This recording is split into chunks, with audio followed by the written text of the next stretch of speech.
I said, you're not getting the billion. I'm going to be leaving here. And I think it was, what, 6 hours? I looked at the prosecutor fired. You're not getting the money. Son of a got fired.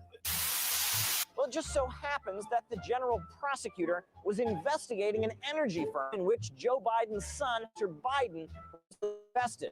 Burisma Holdings is an energy corporation in Ukraine, and Hunter Biden, the son of the former vice president, has made a rather handsome profit from it, especially in the aftermath of the 2014 events in Ukraine, in which pro-EU forces took power. That prosecutor was looking into 3 different instances of foul play from Hunter's account. However, all it took was a phone call to Joe, and that prosecutor was out.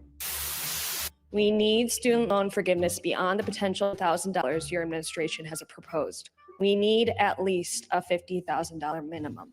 What will you do to make that happen? I will not make that happen.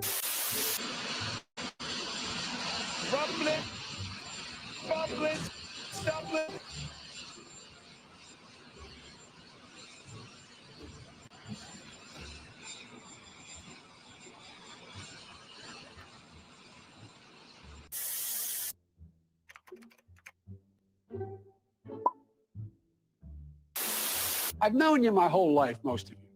I've worked with you my whole life, most of you. I've been around doing this for a long, long time. I don't always get it right, but I always take responsibility. When I get it wrong, I acknowledge I got it wrong. But my overarching, if we cannot make significant progress on racial equity, this country is doomed. It is doomed, not just because of African Americans, because by 2040, this country is going to be minority white.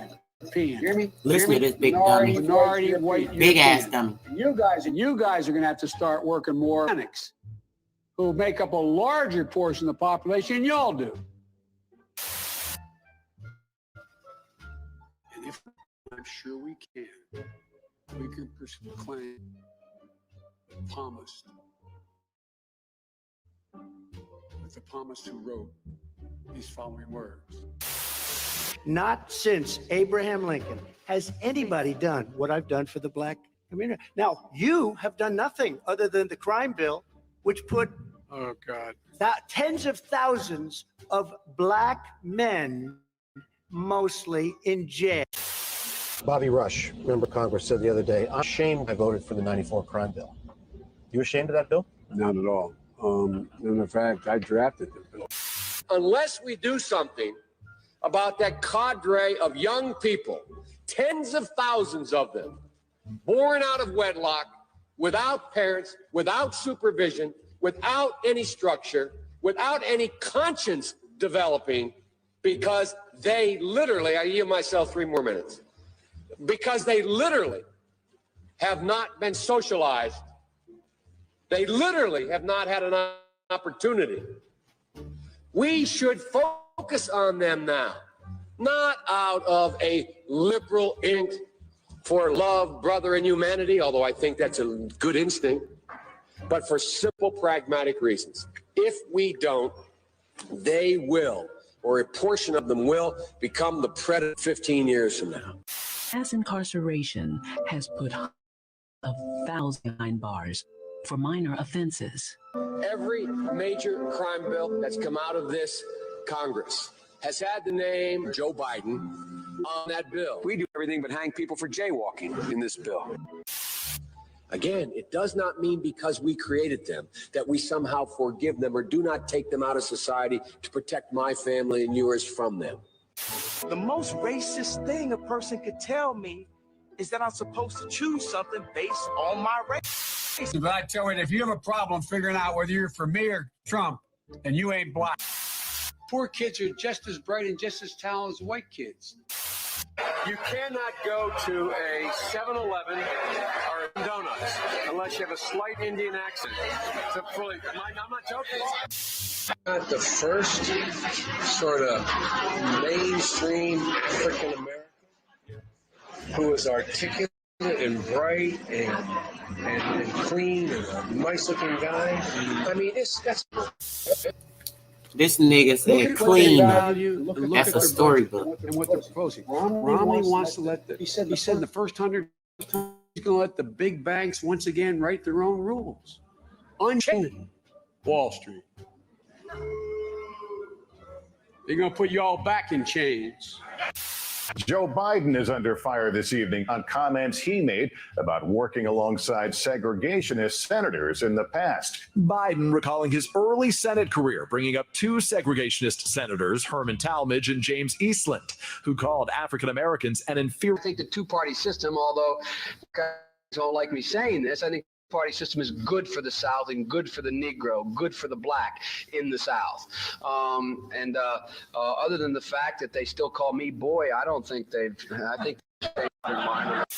Now that he is towering over all the other declared Democratic candidates, his almost 5 decades in public life are getting some real scrutiny. On top of that list, his record on civil rights during his younger days as a U.S. Senator. CNN's Jeff Zeleny has it exclusively written by Biden himself. Everybody asks me, what kind of Democrat? I'm an Obama-Biden Democrat, man. After 8 years alongside President Obama, Joe Biden is coming back as a solo act. Yeah, I'm ready to go. With his long record facing a new look on.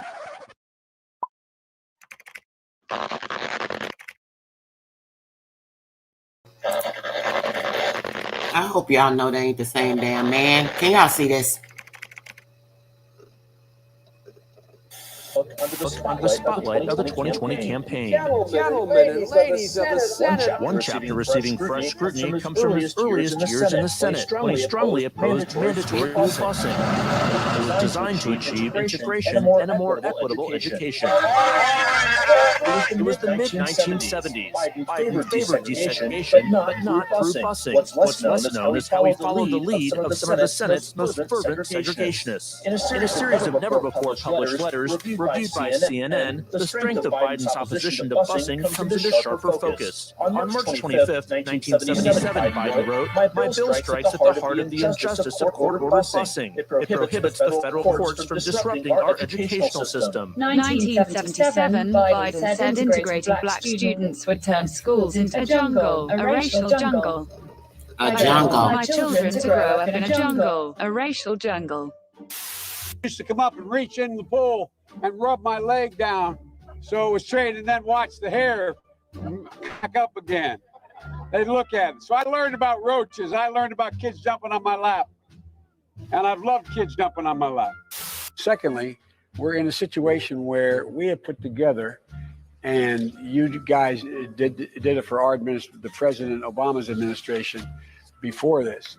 We have put together, I think, the most extensive and inclusive voter fraud organization in the history of American politics. Gettysburg, to make that speech, Abraham Lincoln said, "A house divided cannot stand." Well, a nation divided cannot stand. I was reminded of that earlier this week, ladies and gentlemen.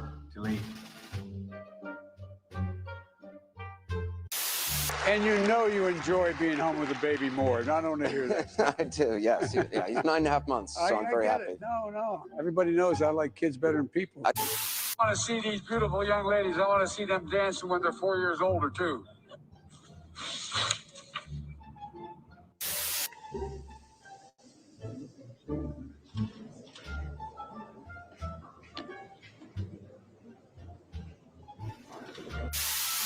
I want to open the schools.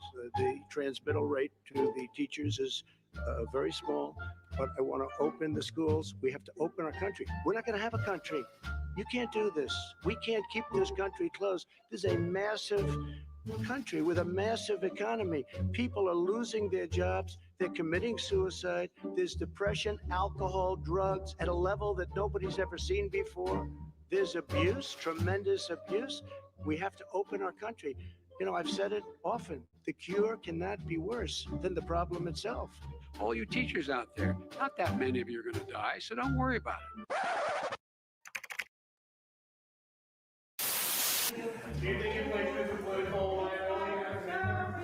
That's a great asset. More inflation. What a stupid son of a bitch.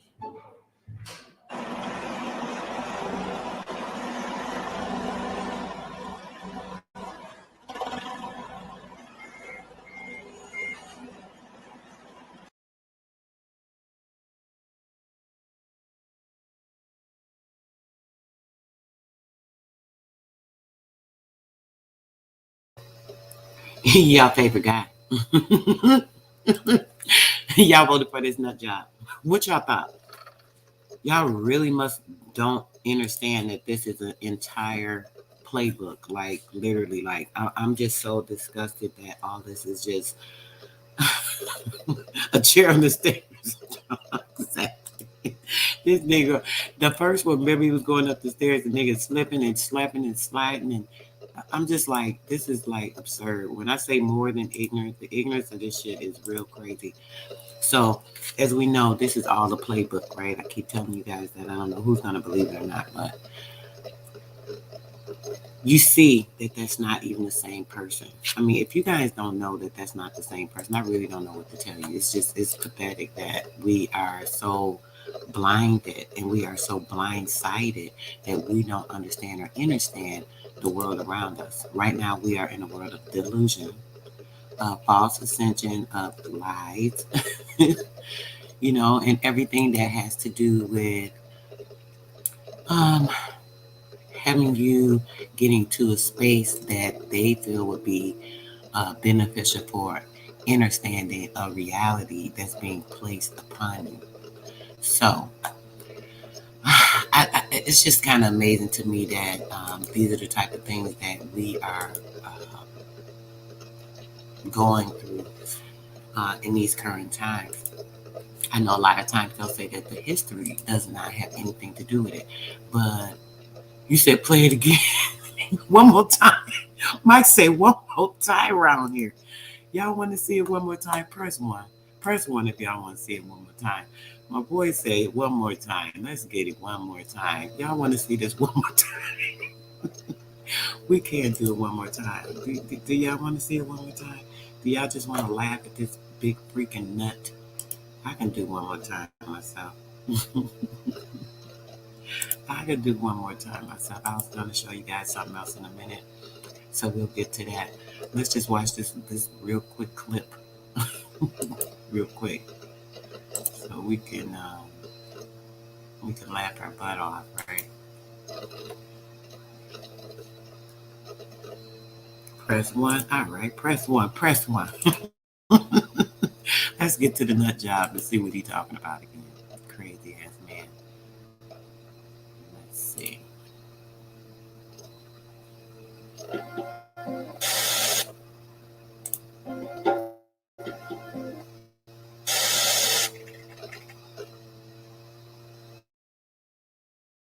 I have a problem figuring out what for me or Trump. And you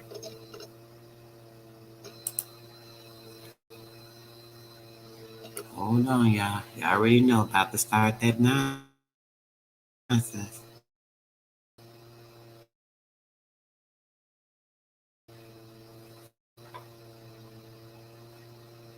Let's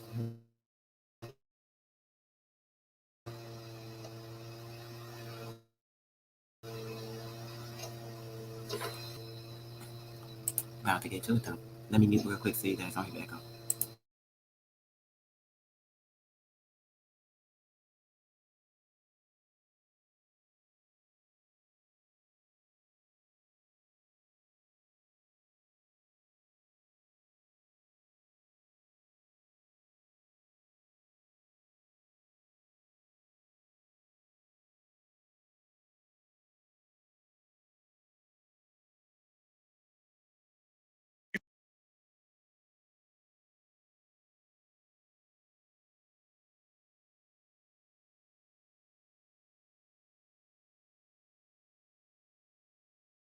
have a problem figuring out whether you're for me or Trump, and you ain't black. I had gotten a commitment from Poroshenko. They would take action against the state prosecutor, and they didn't. I said, I'm telling you, you're not getting $1 billion. I said, you're not getting $1 billion. I'm going to be leaving here. And I think it was, 6 hours? I looked, I said, I'm leaving in 6 hours. If the prosecutor's not fired, you're not getting the money. Oh, son of a got fired. Well, it just so happens that the general prosecutor investigating an arm in which Joe Biden's son, Hunter Biden, was Holdings is an corporation in Ukraine, and Hunter Biden, the son of the former vice president, has made a rather handsome profit from it, especially in the aftermath of the 2014 events in Ukraine, in which pro-EU forces took power. That prosecutor was looking into 3 different instances of foul play from Hunter's cash cow. However, all it took was a phone call from Papa Joe, and that prosecutor was out. We need student loan forgiveness beyond the potential $10,000 your administration has proposed. We need at least a $50,000 minimum. What will you do to make that happen? I will not make that happen.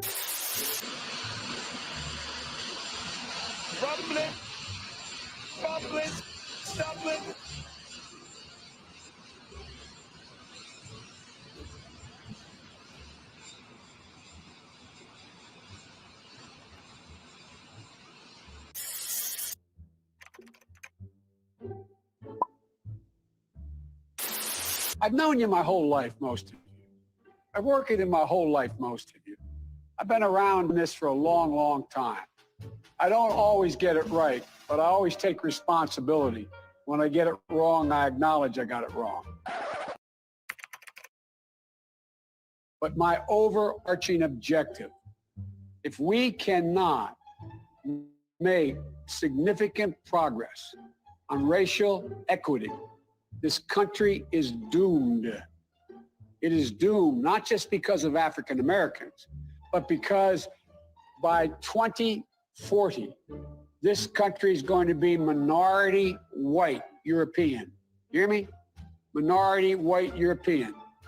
And you guys are going to have to start working more with Hispanics, who make up a larger portion of the population than y'all do. And if we do, and I'm sure we can proclaim the palmist who wrote these following words. Not since Abraham Lincoln has anybody done what I've done for the black community. Now, you have done nothing other than the crime bill, which put tens of thousands of black men, mostly, in jail. Bobby Rush, member of Congress, said the other day, "I'm ashamed that I voted for the 94 crime bill." You ashamed of that bill? Not at all. In fact, I drafted the bill. Unless we do something about that cadre of young people, tens of thousands of them, born out of wedlock, without parents, without supervision, without any structure, without any conscience developing, because they literally, I yield myself 3 more minutes, because they literally have not been socialized. They literally have not had an opportunity.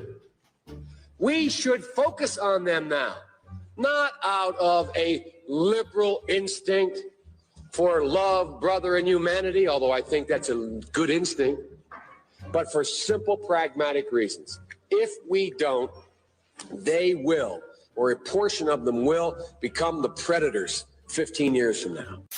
Mass incarceration has put hundreds of thousands behind bars for minor offenses. Every major crime bill that's come out of this Congress has had the name Joe Biden on that bill. We do everything but hang people for jaywalking in this bill.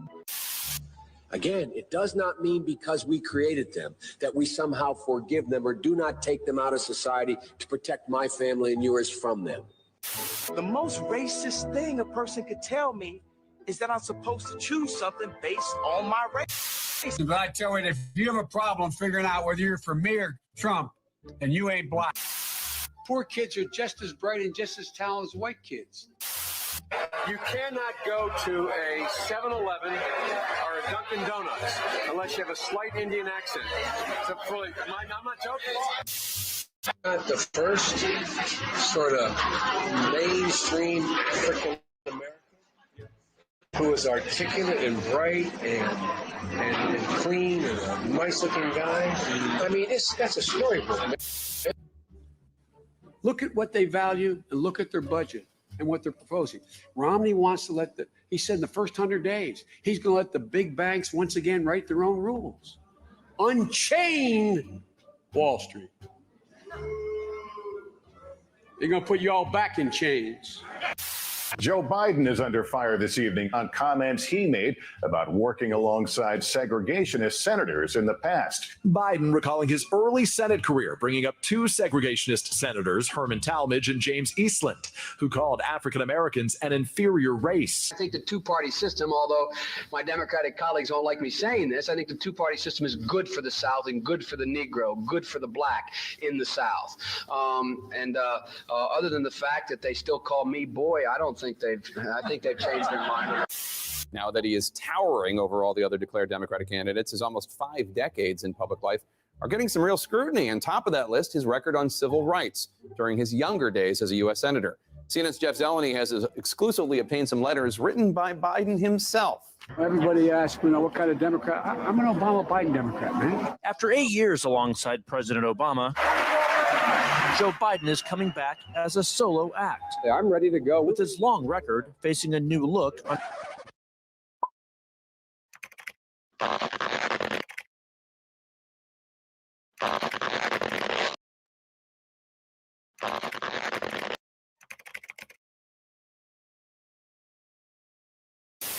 under the spotlight of the 2020 campaign. Gentlemen and ladies of the Senate. One chapter receiving fresh scrutiny comes from his earliest years in the Senate, when he strongly opposed mandatory school busing. It was designed to achieve integration and a more equitable education. It was the mid-1970s. Biden favored desegregation, but not through busing. What's less known is how he followed the lead of some of the Senate's most fervent segregationists. In a series of never-before-published letters reviewed by CNN, the strength of Biden's opposition to busing comes into sharper focus. On March 25, 1977, Biden wrote, "My bill strikes at the heart of the injustice of court-ordered busing. It prohibits the federal courts from disrupting our educational system." 1977, Biden said integrating black students would turn schools into a jungle, a racial jungle. I don't want my children to grow up in a jungle, a racial jungle. Used to come up and reach in the pool and rub my leg down so it was straight, and then watch the hair come back up again. They'd look at it. So I learned about roaches. I learned about kids jumping on my lap. And I've loved kids jumping on my lap. Secondly, we're in a situation where we have put together, and you guys did it for our administration, the President Obama's administration before this. We have put together, I think, the most extensive and inclusive voter fraud organization in the history of American politics. Gettysburg, to make that speech, Abraham Lincoln said, "A house divided cannot stand." Well, a nation divided cannot stand. I was reminded of that earlier this week, ladies and Delete. And you know you enjoy being home with a baby more. And I don't want to hear that. I do, yes. Yeah, he's 9.5 months, so I'm very happy. No. Everybody knows I like kids better than people. I want to see these beautiful young ladies. I want to see them dancing when they're 4 years older, too.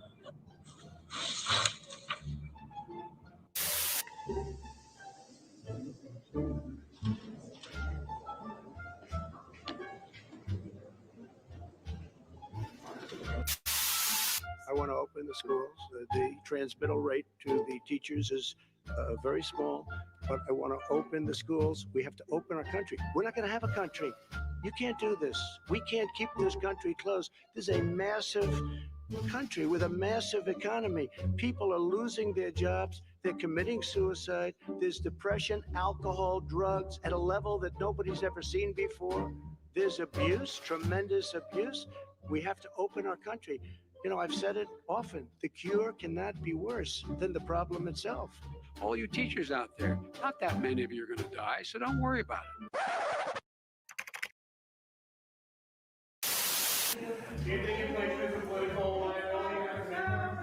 That's a great asset. More inflation. What a stupid son of a bitch.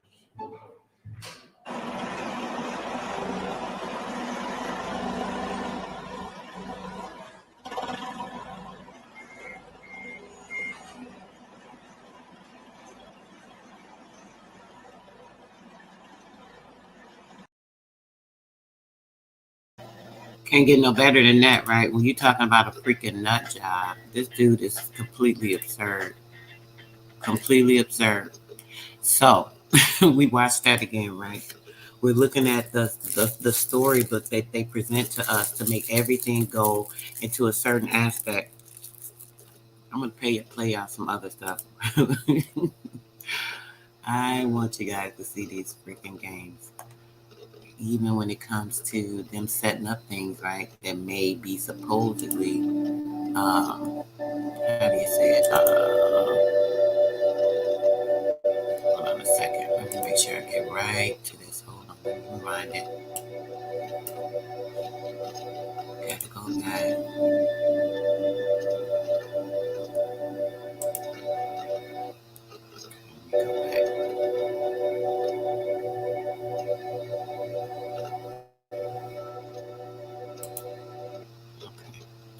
Back to the beginning. All right, guys, here we go. I'm about to open your eyes to a bunch of these freaking lies. Y'all know they be getting on my nerves with these lies, man. The lies they tell, lies they tell. The lies they tell. I'm somebody sometimes.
Do you have a problem figuring out whether you're for me or Trump?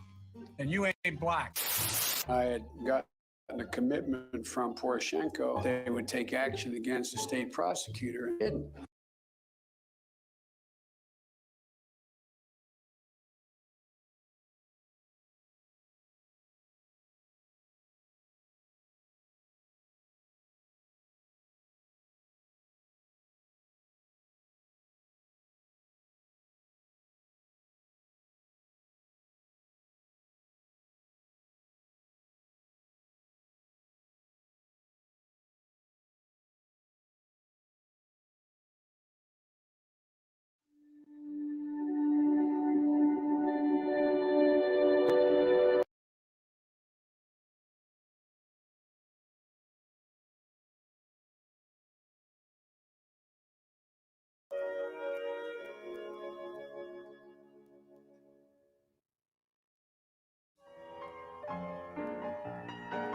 In the fall of 1899, Sigmund Freud was preparing the publication of his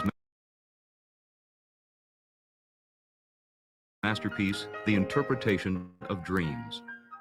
Though the book would come out in November of that year, Dr. Freud requested that the title page be dated with the year 1900, for the book would belong, he said, to the new century. The new century seemed at first much like the old. In 1900, Queen Victoria still sat on the British throne, a throne she had held for 62 years. Gas lamps lit the thoroughfares of major cities, and the laws of Sir Isaac Newton still defined the universe. In the United States, Butch Cassidy, the Sundance Kid, and the rest of the Wild Bunch were robbing banks and trains in Colorado and Wyoming, while Buffalo Bill Cody's Wild West show gave command performances all over the world. In the summer of 1900, thousands of prospectors who had failed to strike it rich in California, Nevada, and Colorado raced to the Yukon in the latest gold rush. 35 years after the end of the Civil War, the letters GAR for Grand Army of the Republic still carried great weight in American politics. President McKinley was a Civil War veteran, as were Presidents Harrison, Arthur, Garfield, Hayes, and Grant before him. The English language was much smaller in 1900. People had never heard of radios, movies, or crossword puzzles. There were no tractors, trucks, or tanks, no amplifiers, modulators, no electronics of any kind. There was no such thing as camouflage, no propaganda, no cafeterias or vaccinations. There were no chauffeurs, aviators, realtors, or hijackers. There was no income tax, no primaries, no referendums or recall votes, no city managers, no Rotary or Kiwanis. People were neither Bolshevists, modernists, fascists, nor feminists. They didn't listen to jazz or gospel or bluegrass. They had never seen a neon light. They weren't schizophrenic or psychotic. They didn't have neuroses or complexes. They didn't wear polyester or synthetics of any kind, nor sunglasses, lipstick, or bras. No one used pesticides or fluoride. Like no other time before it, the history of the 20th century can be measured out in the sheer volume of words we had to invent to describe it. The United States in 1900 was a vast and disparate country. It would be impossible to describe an average American life. No such thing existed. Though 250,000 miles of railroad lines were slowly tying the country together, many Americans still lived hundreds of miles from the nearest rail line. In the Northwest states of Oregon and Washington, rivers were still the highways of the land. In the western states of Wyoming, Montana, and the Dakotas, where there was neither river nor railroad, remote and isolated farming communities existed in conditions that would have amazed those of the Northeast. On the banks of Niagara Falls, a great hydroelectric generator was being built that would turn nearby Buffalo into a city of lights. but west of the Mississippi and south of the Ohio, most Americans had never even seen a gas streetlight or indoor plumbing. Still, in the growing urban regions of the Northeast, the modern age was swinging into action. Millions of tons of steel poured out of mills in Ohio and Pennsylvania, turning John D. Rockefeller and Andrew Carnegie into billionaires, and turning cities into towering metropolises. The Chicago architect Louis Sullivan devised a structural technique using steel to construct buildings of Sullivan, the father of the skyscraper, transformed the skylines of cities everywhere. Steel was also used to construct railroad tracks, streetcar tracks, and enormous bridges. During the century's first decade, New Yorkers saw the construction of the Williamsburg, Brooklyn, and East River bridges. In Cincinnati, construction was begun on a bridge that would span the Ohio River, leading south to Kentucky. Mammoth projects could be seen underground as well.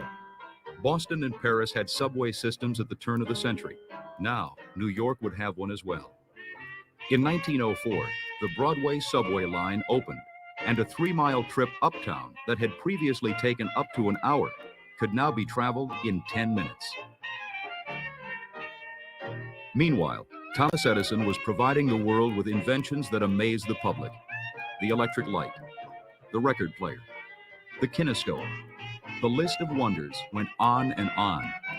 The modern age seemed to burst forth en masse from the front parlor of Edison's New Jersey home.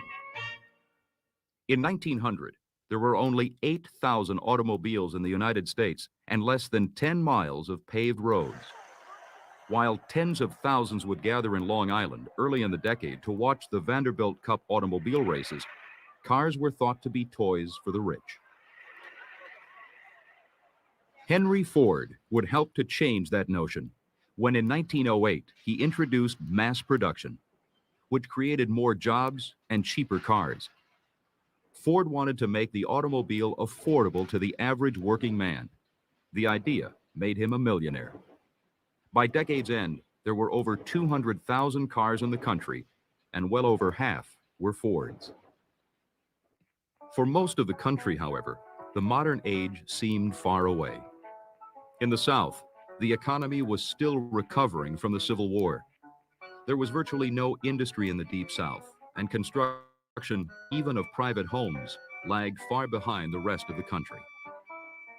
In 1900, 9 out of every 10 African Americans still lived in the South, and 80% of them worked as sharecroppers. Sharecropping was a lazy descent into hell, as one historian put it. African Americans found themselves in economic relations which differed in many ways very little from their experiences as slaves. Southern sharecroppers, both black and white, rented land, seeds, equipment, homes, and sustenance from local landowners.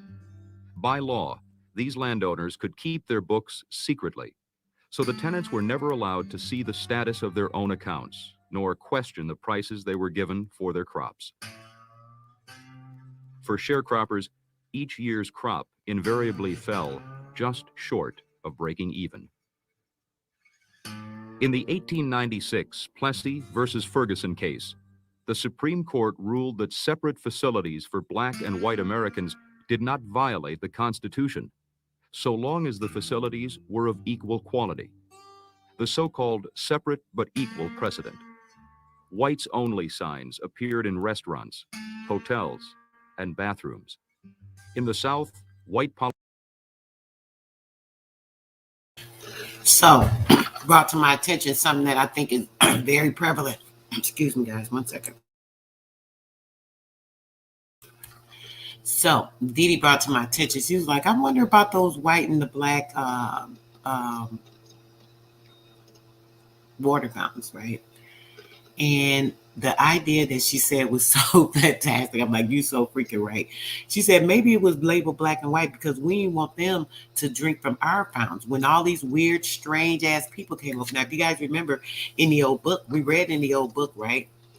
in Indio book, it was saying when they came over, they brought all kind of smells, and there were so many different things that they brought over as far as like diseases and all these different things. So if they came here and they were bringing all those different things over and doing all those things, right? Who's to say if we told them, do not drink from our water fountains? We don't know where you guys came from. Y'all been sleeping with animals, laying with them, rolled over on boats and shit. Y'all funky, all this stuff. Listen, we don't want y'all drinking from our fountains because we don't know what y'all have. And we're straight over here. We don't need anything because it said they brought all the diseases over. Didn't it tell us that they brought all the disease over here? It specifically said they brought the syphilis.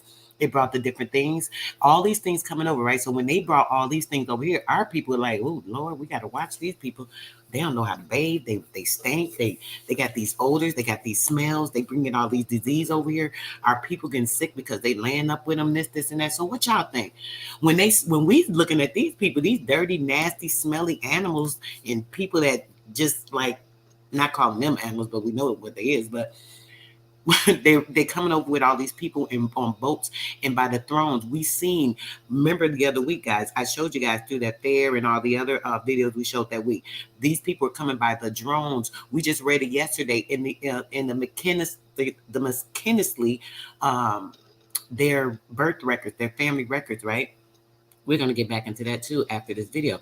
But that record, right, it actually showed that they came over by the thousands and thousands and thousands by the boatload. So when they get over here, our people looking like, oh man, everything changing. They got the air changing, they got the water changing, because they was all on the beach. I remember seeing them thousands of people on the beach. So they was probably all in the beach bathing, and man, the water got all contaminated. Who knows what was going on, right? So in the sense of that, maybe we decided, do not drink from our water fountains. We don't want to drink behind you guys. Not that we want you thirsty. So hey, here's some water fountains for you guys to have, for you to drink out of. Just don't touch our stuff, right? That makes a lot of sense to me. What y'all think? Politicians enacted brutal legislation known as Jim Crow laws. These laws legally established a segregated society and informally turned a blind eye to white violence, particularly lynchings against African Americans. In the United States, you had a situation in the 1890s where over 200 African Americans were being lynched every year. Okay, first off, did y'all see that very clean so-called African American, but we know it was an indigenous Indian more than likely?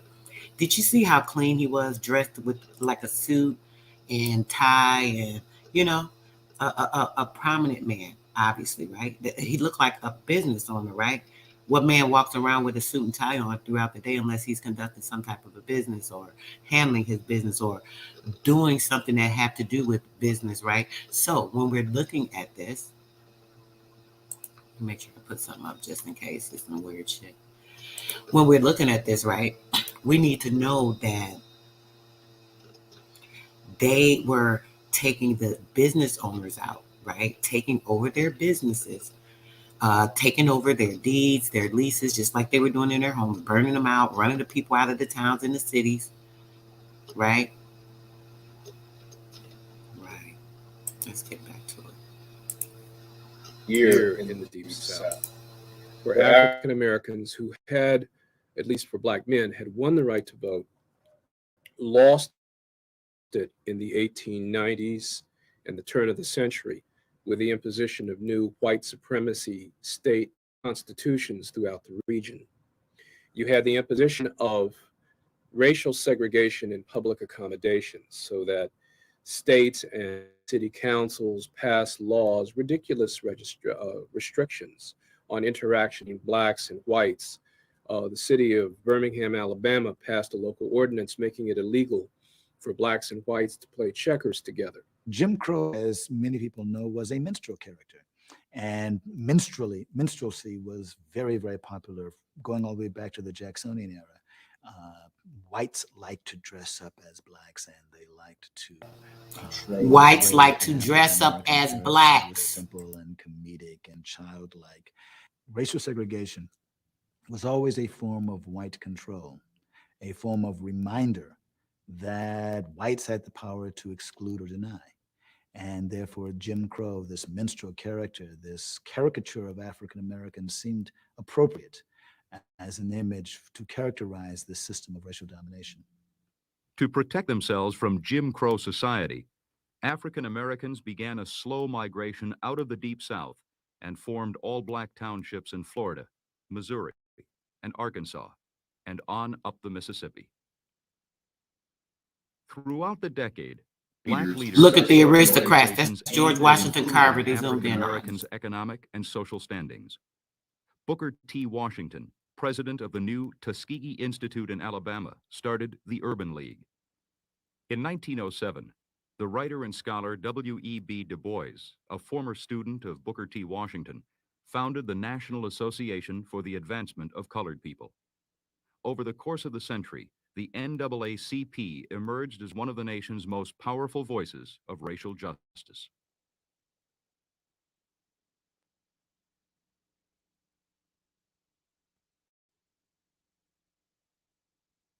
Economically, at least, white farmers and workers throughout the Great Plains of the Midwest fared little better. William Jennings Bryan, the Nebraska Democrat who had unsuccessfully run for president in 1896 and 1900, championed the cause of the American farmer, whom he called work-worn and dust-begrimed. Like the Southern sharecroppers, miners and laborers in company towns across the country were economically trapped. Miners rented their homes and bought food and equipment from the company. After working brutal 12 to 16-hour shifts 6 days a week, they often found they still owed their employers money. As the nation industrialized, the lives of most Americans worsened. Workers had virtually no power and no voice in American industry. Congress and presidents followed a strict laissez-faire or What voice? Y'all just got here, shit. Standing squarely behind the interests of business and against workers. Wages were bad and working conditions were dangerous. In many industries, unions were illegal. Union organizers were treated as virtual criminals. During the century's first decade, labor unrest broke out across the country. There were coal miner strikes in West Virginia, Kentucky, and Pennsylvania in 1900 and 1902. In 1903, miners in Cripple Creek, Colorado, and Morenci, Arizona struck. Machinists went on strike in 1901, the New York building tradesmen in 1903, and the Amalgamated Meat Cutters in 1904. Chicago Teamsters went on strike against Montgomery Ward in 1905. The Amalgamated Association of Iron, Steel, and Tin Workers carried on a running battle with owners throughout the decade, and bridge workers, who lived an especially dangerous and migratory life, waged a long and sometimes violent struggle against the National Erectors Association from 1902. Damn, that shit dangerous. Look at that. Most of these strikes were popular to an American They were starved for work. that resented the unbridled power of the capitalists and robber barons. The late 19th century had seen a series of depressions that brought unemployment, poverty, and dislocation to hundreds of thousands of Americans. Although President William McKinley's first administration saw a return to prosperity. Okay, so as you guys know, right? When these people came over by the thousands and thousands and thousands and thousands, because first off, let's remember, they were hungry, they were starving, they didn't have anything, their lands were dried out, the soil was broken and brittle, they were pulling out food that was not even barely edible because it was so destroyed by the droughts and things in the areas, right? So they started coming over. Now, when they came over, they promised these people, you get over here, you're going to have a great life. There's this brand new real world. It's got the streets paved in gold, and it's a heaven that you would never believe. So once you get over there, what's going to happen is we're going to give you some place to live. You're going to get some land. You're going to get this. You're going to get that. All you have to do is work your labor off. When you work your labor off, you'll be able to acquire all these things, right? So they bring all these people over here by the thousands and thousands and thousands and thousands from all these different countries. And you guys remember, we read in the book last week, it told us every amount of people that came from each area. There were millions of people. They talking about thousands because it was thousands here, it was 100,000 here, a couple 100,000 there. There was like a million and something from this country. They were bringing all these, they brought people over here by the millions in a span of about 10 years, right? So when they brought all these people over here, they promised them that what they would be able to do was take care of. Let me get this by. What they would be able to do is take care of them and give them a new, like a brand new world. It's a whole new world. All this nonsense and shit they be showing us and putting in our face. That's another story talking about it. So boom. They told them there would be a whole new world. They have a whole new world to live to. They'd be able to get everything taken care of and live a great life. So boom, they get half of them over. You know what happened? They dumbass had to go to work. Half of them were indentured servants. Most of them actually had to work. They had to work for someone else because we were already here and established. So while they're telling them that, they're telling our people, oh, we're going to bring these people over here. They'll be able to help you. You know, you can have them work on your property for free and do this and that. But in the meantime, they were making a plot and a plan. Once we get the people here, we'll have more people to overthrow these people. We'll take over their place. And at the same time, they were creating these governmental systems, right? Once they set up the system in these different patent offices, the birth certificates, the social security, this and that, they said, we're going to just move these people out the way. We'll take over, right? We're going to take their names. We're going to take their place. Then we're going to kill them, get them out the way. We're going to take care of everything that they built and reconstruct everything. So now they have all these slave laborers, right? All these white indentured servitude people that they have brought over. When they brought these servitude people over, they start to excavation of the land. They start moving all our stuff out the way, rechanging the names over, switching things to their form, making it look this way, that way, so on and so forth. So now they excavated. I showed you guys probably about 2 months ago. I don't even remember what video it was, but I showed you guys how they excavated the entire freaking lands, right? Once they excavated the entire lands, they took everything out. They moved our shit. They buried it. They just buried it. They plowed over stuff. They started moving dirt and pushing dirt all over the places. They put dirt all over our stuff, and they built all this cheap shit. Remember, we showed the white city. Remember the white city with the little cheap plaster and the little thin board walls and everything that they built. They didn't know how to build with masonry like we did. They covered that stuff up because they didn't know how to explain how it was done. Shit, they didn't know what to do, how it was done, who started, how long it was there. They didn't know nothing about nothing. So they had to make a story and create a storyline. So now they came and started constructing this stupid story. They make everyone believe it. Shout out to my chat. What's up, Juan? Grand day, brothers. Grand day. Grand day to you, bro. Peace, peace. Chicken Harmony Roots. What's up? What's up? Thanks for joining. Peace, peace, peace, peace. I am who I am. Yes, great day to you. Great day, great day. Yes, yes, we got some fire starters up in here getting this info. Y'all know we here together. Y'all make sure y'all put anything in the chat y'all can think of that I'm not mentioning. So now, these stupid people, they get over here, they start excavating, doing this and that. They start murdering our people, killing them, burying them under. I hate to say this because it's so heartbreaking, but I actually believe when they excavated a lot of the lands, guys, I feel like they literally just buried a lot of our people alive, like under there, unfortunately. We had a lot of underground cities. The cities were ways for us to go and transfer things. We were moving things under the ground. Remember last week in that video, I showed you guys the underground world, the underground railroad. I'm going to give you it's so much information. It's so hard to get it out sometimes, but there's some stuff on the railroad I want to go over with you guys as well. So with that railroad system, we were under there doing certain things. So they actually buried a lot of people up under there alive. I just know it. I can't prove it, but I know it. And so, yeah, we're kind of at this point now, the re-excavation of our lands, them starting to get everything for their rebuilding of the new world, a whole new world. The carnivals bringing things in. They started bringing these orphanage kids in. They were actually incubating children, which I showed you guys a couple of weeks ago, the real incubators. They literally had the incubators, right? And the incubators, they were actually creating children. Okay, so.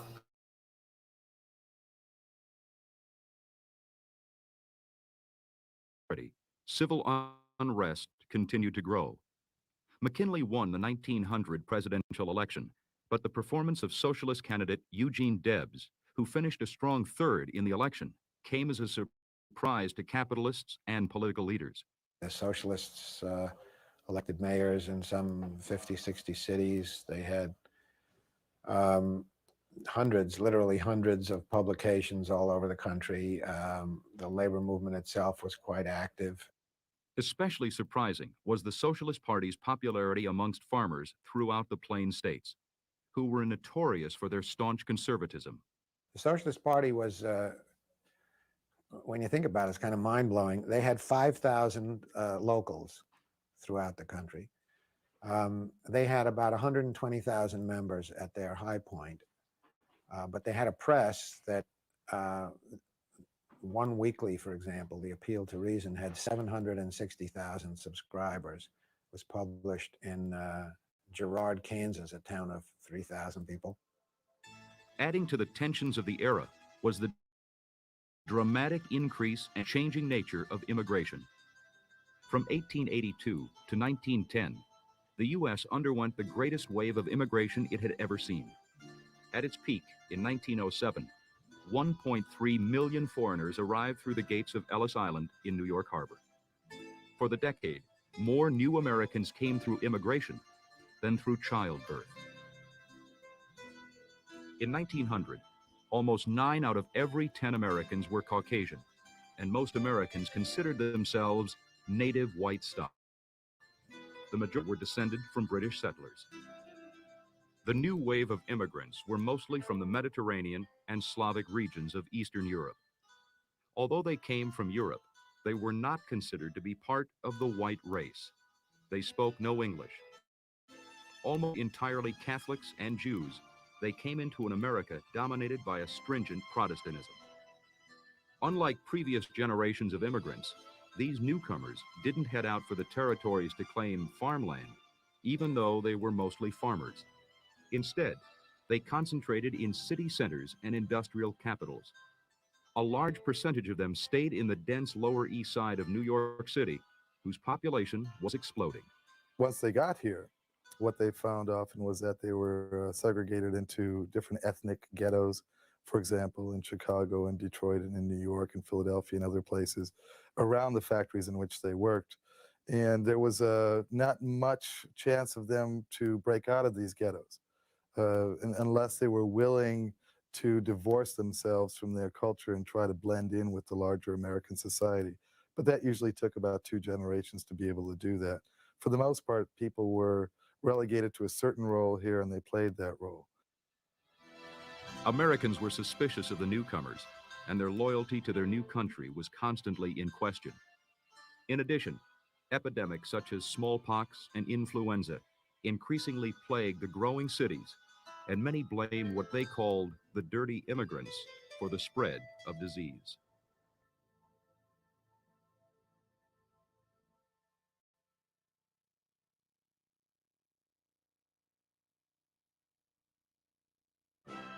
Despite these troubles, America considered itself a nation on the move. In 1901, a great international exposition was held in Buffalo, New York to showcase the nation's potential. The dramatic and innovative use of electricity dazzled visitors, turning night into day. Exhibitions demonstrated the latest developments in agriculture, forestry, engineering, and transportation. On September 5th, President McKinley came to the exposition, and a special reception for the president and his wife drew 50,000 spectators to the Temple of Music. At his speech that day, McKinley spoke of the success of his open-door policy, which he believed would stabilize the country's economy and lead us to a glorious new age. The time had come, McKinley proclaimed, when isolation is no longer possible or even desirable. One of the things that had been a common factor throughout the 19th century for the United States economy was these constant boom and bust cycles, and the most severe being in the 1890s. So with the progression of industrialization, these boom and bust cycles proved to be very problematic because these cycles often caused serious social dislocations and problems in the United States. And so the open door policy fundamentally proposed that all nations of the world drop all tariffs and open their doors to each other for the sale of raw materials as well as investment. But even as he spoke, McKinley's open-door policy was being tested in the Philippines. During the Spanish-American War in 1898, U.S. forces had fought alongside Filipino guerrillas to liberate the islands from the Spanish.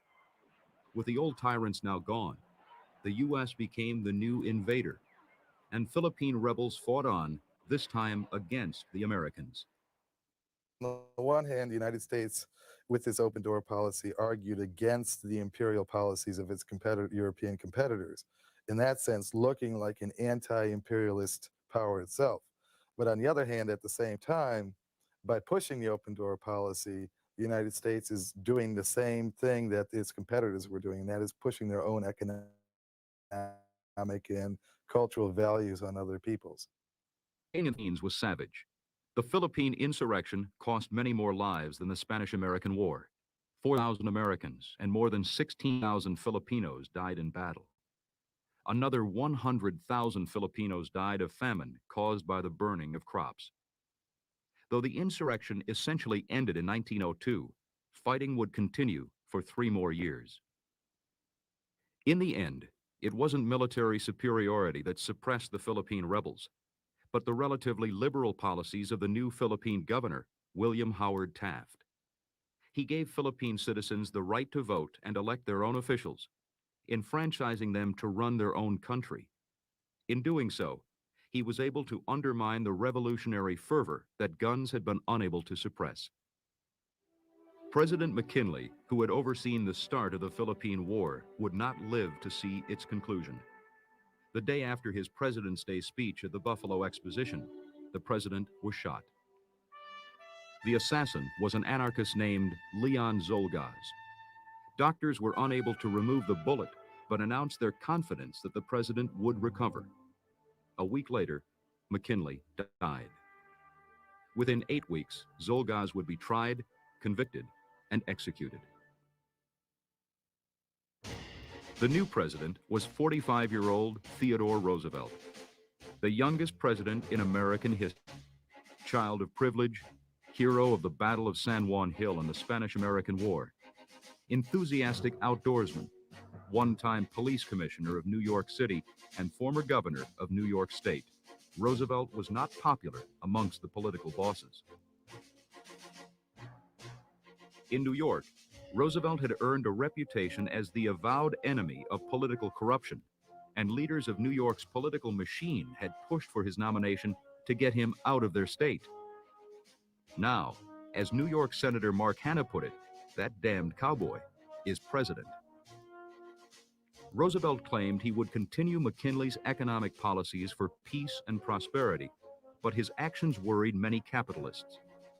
Only months after Roosevelt assumed the presidency, 50,000 coal miners walked out demanding better pay, shorter hours, and recognition as a union. In an unprecedented move, Roosevelt threatened to send the U.S. Army in to run the mines until the dispute was settled. The owners were forced into labor arbitration before a presidential commission, and the workers won a 10% pay increase. A staunch conservationist, Roosevelt also earned the enmity of the logging industry. Spurred on by his good friend John Muir, he more than doubled the number of national parks during his administration. Theodore Roosevelt was passionate about conserving America's beautiful natural resources. He established 51 national bird sanctuaries, 4 national game parks, 16 national monuments, and those monuments included the Grand Canyon, Muir Woods in California, Devil's Tower, and Petrified Forest. He also added 40 million acres to the national forest. And I think it's very key to know why he did this. He did it for the generations that were unborn, people that were going to come long after even you and I are here. Roosevelt was blunt and straightforward. Speak softly, he said, and carry a big stick. Unlike past presidents who had allowed the robber barons and big trusts to operate as they saw fit, Roosevelt spoke passionately of what he called the public interest. As Roosevelt saw it, the president's job was to use any and all power at his disposal to protect this interest.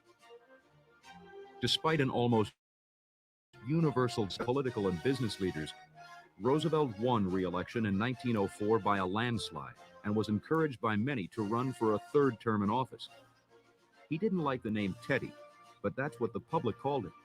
and they bought new teddy bears by the millions to demonstrate their ardor for their president. It wasn't just Roosevelt's policies that the public enjoyed. It was his youth and vigor. The president had 6 children who enlivened the White House and were the delight of many Americans. The marriage of his daughter Alice was an occasion of national celebration. The ethics of Roosevelt's actions were sometimes questionable, especially when it came to Latin America. An attempt by France to join the Pacific and Atlantic Oceans through Panama failed due to malaria and bankruptcy. Roosevelt thought the United States could do the job. The president of Colombia didn't agree, however, and Panama belonged to Colombia. Roosevelt sent troops to Panama to liberate the region from Colombia, and then promptly claimed the Canal Zone for the United States. "I took the canal," Roosevelt claimed, "and let Congress debate."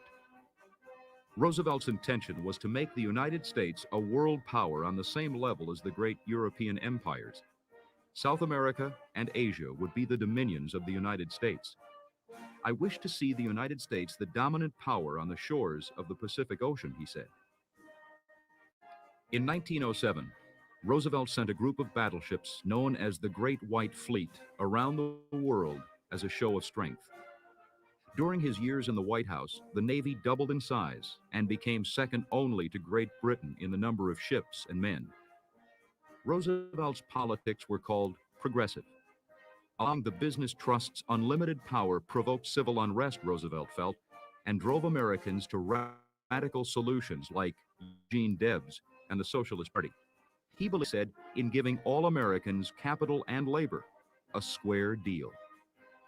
And he wasn't alone. Under the Roosevelt administration, the Progressive Coalition thrived.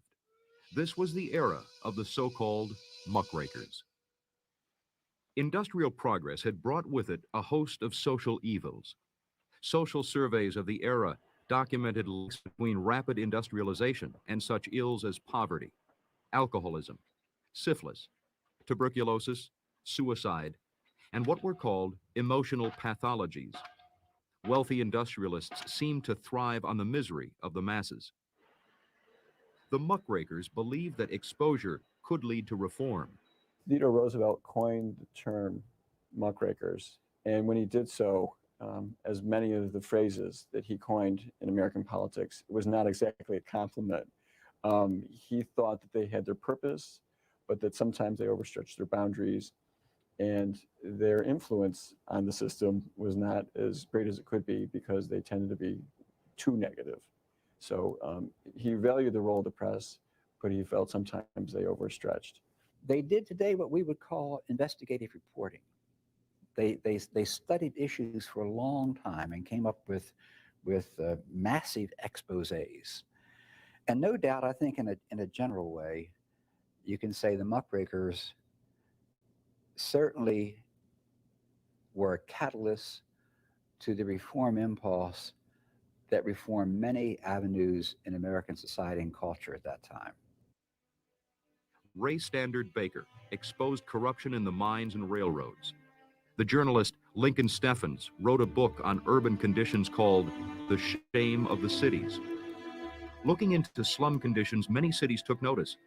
New York City passed a housing inspection law early in the decade, and many other eastern cities soon followed suit. One of the most famous muckrakers was novelist Upton Sinclair. His book, The Jungle, exposed the unsanitary practices of the Chicago meatpacking industry, which packaged rotting meat and garbage into its products. When health officials confirmed Sinclair's claim, the public was outraged. "I aimed at the public's heart," Sinclair said, "and by accident, I hit it in the stomach." Health officials also turned their attention to the patent medicines and drugs that claimed to cure every ailment, a $60 million industry in 1900. Analysis revealed that many contained poison, most contained alcohol. Another major concern of muckrakers and progressives was the conditions of laborers, particularly children. In 1900, 1/4 of all boys aged 12 to 16 were laborers, most working 12-hour shifts under wretched conditions. progressives worked to pass child labor laws and spoke out against the rich who earned their millions on the sweat and blood of children. Unsafe labor practices were another target of concern. The Industrial Revolution produced machinery that maimed and killed workers, who were then cast aside. As an alternative to the heartless ways of modern society, the era also saw the formation of utopian societies and settlement houses. These altruistic havens functioned as communes, as sources of information and adjustment for confused immigrants, and as a refuge for alternative lifestyles. One of the most famous was Hull House in Chicago, founded by the social reformer Jane Addams, who would win a Nobel Peace Prize for her social activism. Addams wasn't the only woman challenging the traditionally masculine society during this time. The great heroine of miners and laborers around the country was the 70-year-old agitator Mother Jones, whom Teddy Roosevelt once called the most dangerous woman in the country. Others might have nominated Carrie Nation for that honor. She was convinced that a direct link lay between alcoholism and domestic abuse. She waged a long war against the evils of alcohol, often going into saloons with an axe and chopping the bars into pieces. The work of Nation and others like her would ultimately lead to both prohibition and women's right to vote.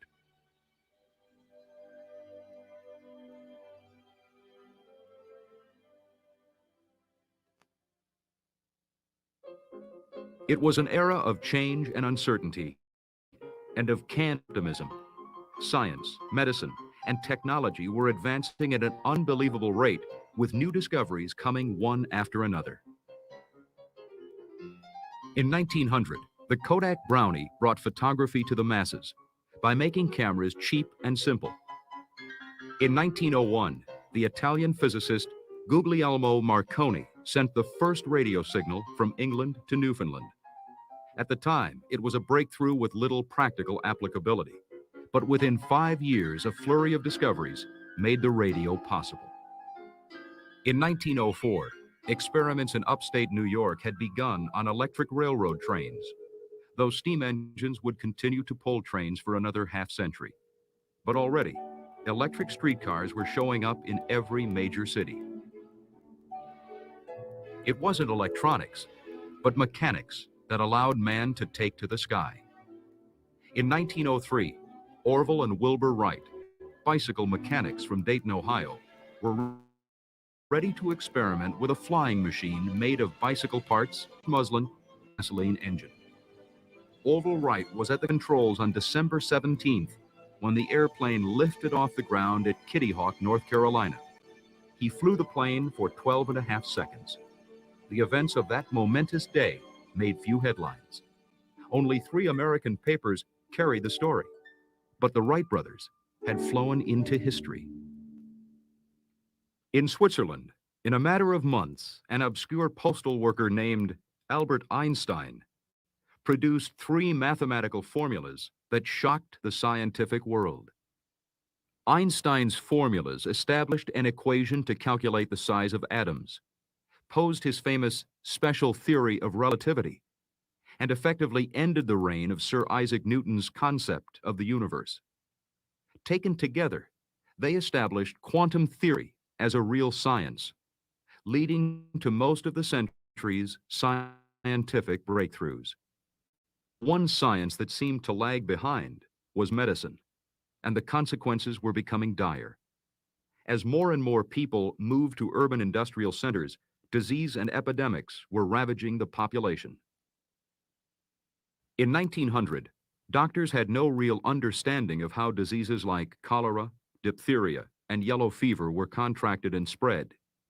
Smallpox epidemics became a recurring nightmare in big cities like New York, Boston, and Philadelphia. Help in solving some of these diseases would come from an unlikely source: the construction of the Panama Canal. Previous attempts to forge a passage through Panama had largely been defeated by the 50 miles of swampland rife with malaria and yellow fever. Learning that British scientists had successfully eliminated mosquitoes on the Nile using drainage systems, American engineers spent nearly 2 years digging drainage ditches throughout the canal zone, nearly 500 miles of ditches in all. By the time the project was completed, the canal zone had a better health record than New York City or Washington, D.C. But the use of drainage ditches would soon be felt in these and other American cities, as sewage and sanitation systems were built to fight against the spread of disease.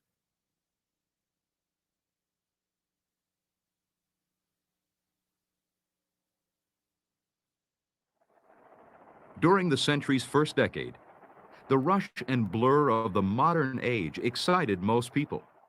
The century ahead seemed full of promises and hope. Electric lights were turning cities into wondrous playgrounds. Boxing, baseball, horse racing, and other sporting spectacles were drawing larger and larger crowds. Teams searched for larger venues to play in, and new stadiums like the Polo Grounds in New York and Shibe Park in Philadelphia were built to satisfy the public's hunger for baseball.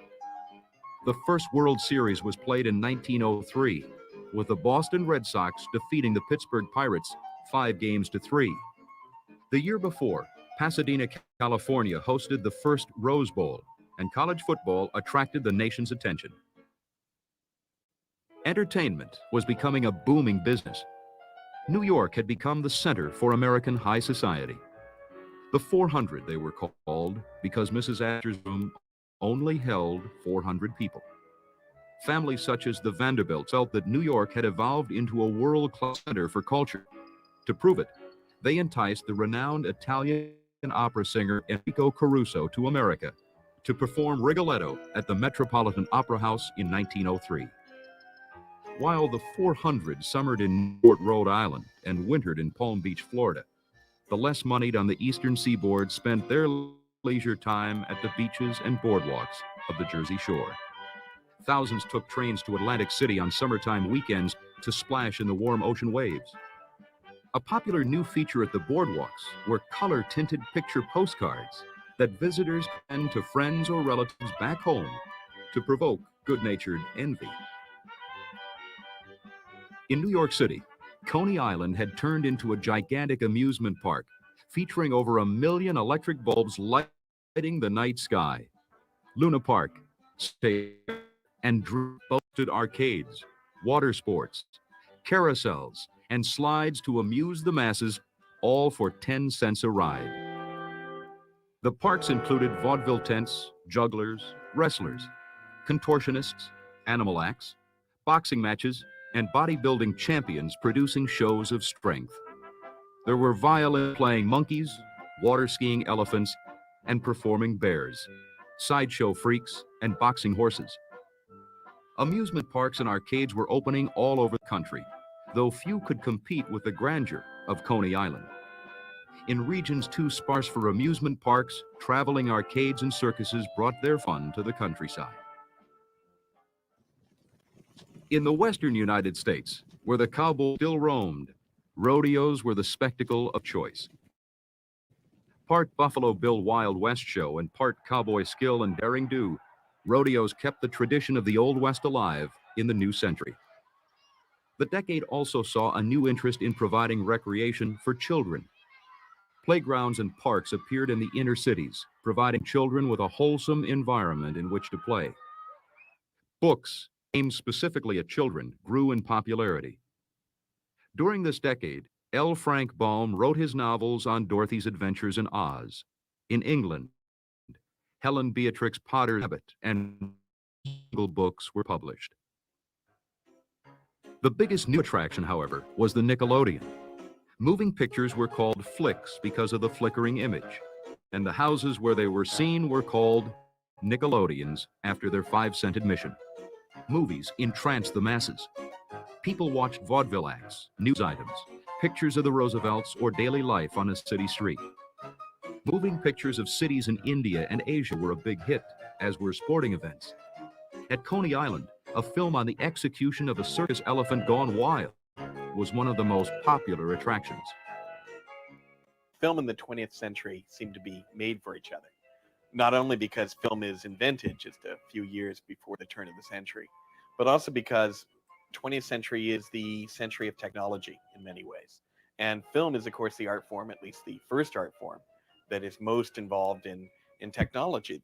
And film is the first art form that is widely successful, that is aimed at everybody. Because it's expensive, because it's technological, it has to have an enormous audience.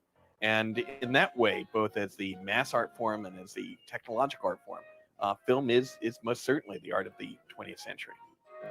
Vaudeville and live theaters couldn't compete with the dazzling optical tricks and special effects of this new medium. In 1902, effects pioneer and former magician George Méliès wowed audiences with the film classic A Trip to the Moon. The fantastic story involving Victorian astronauts landing on the moon, innovative camera tricks such as slow motion, fade-outs, dissolves.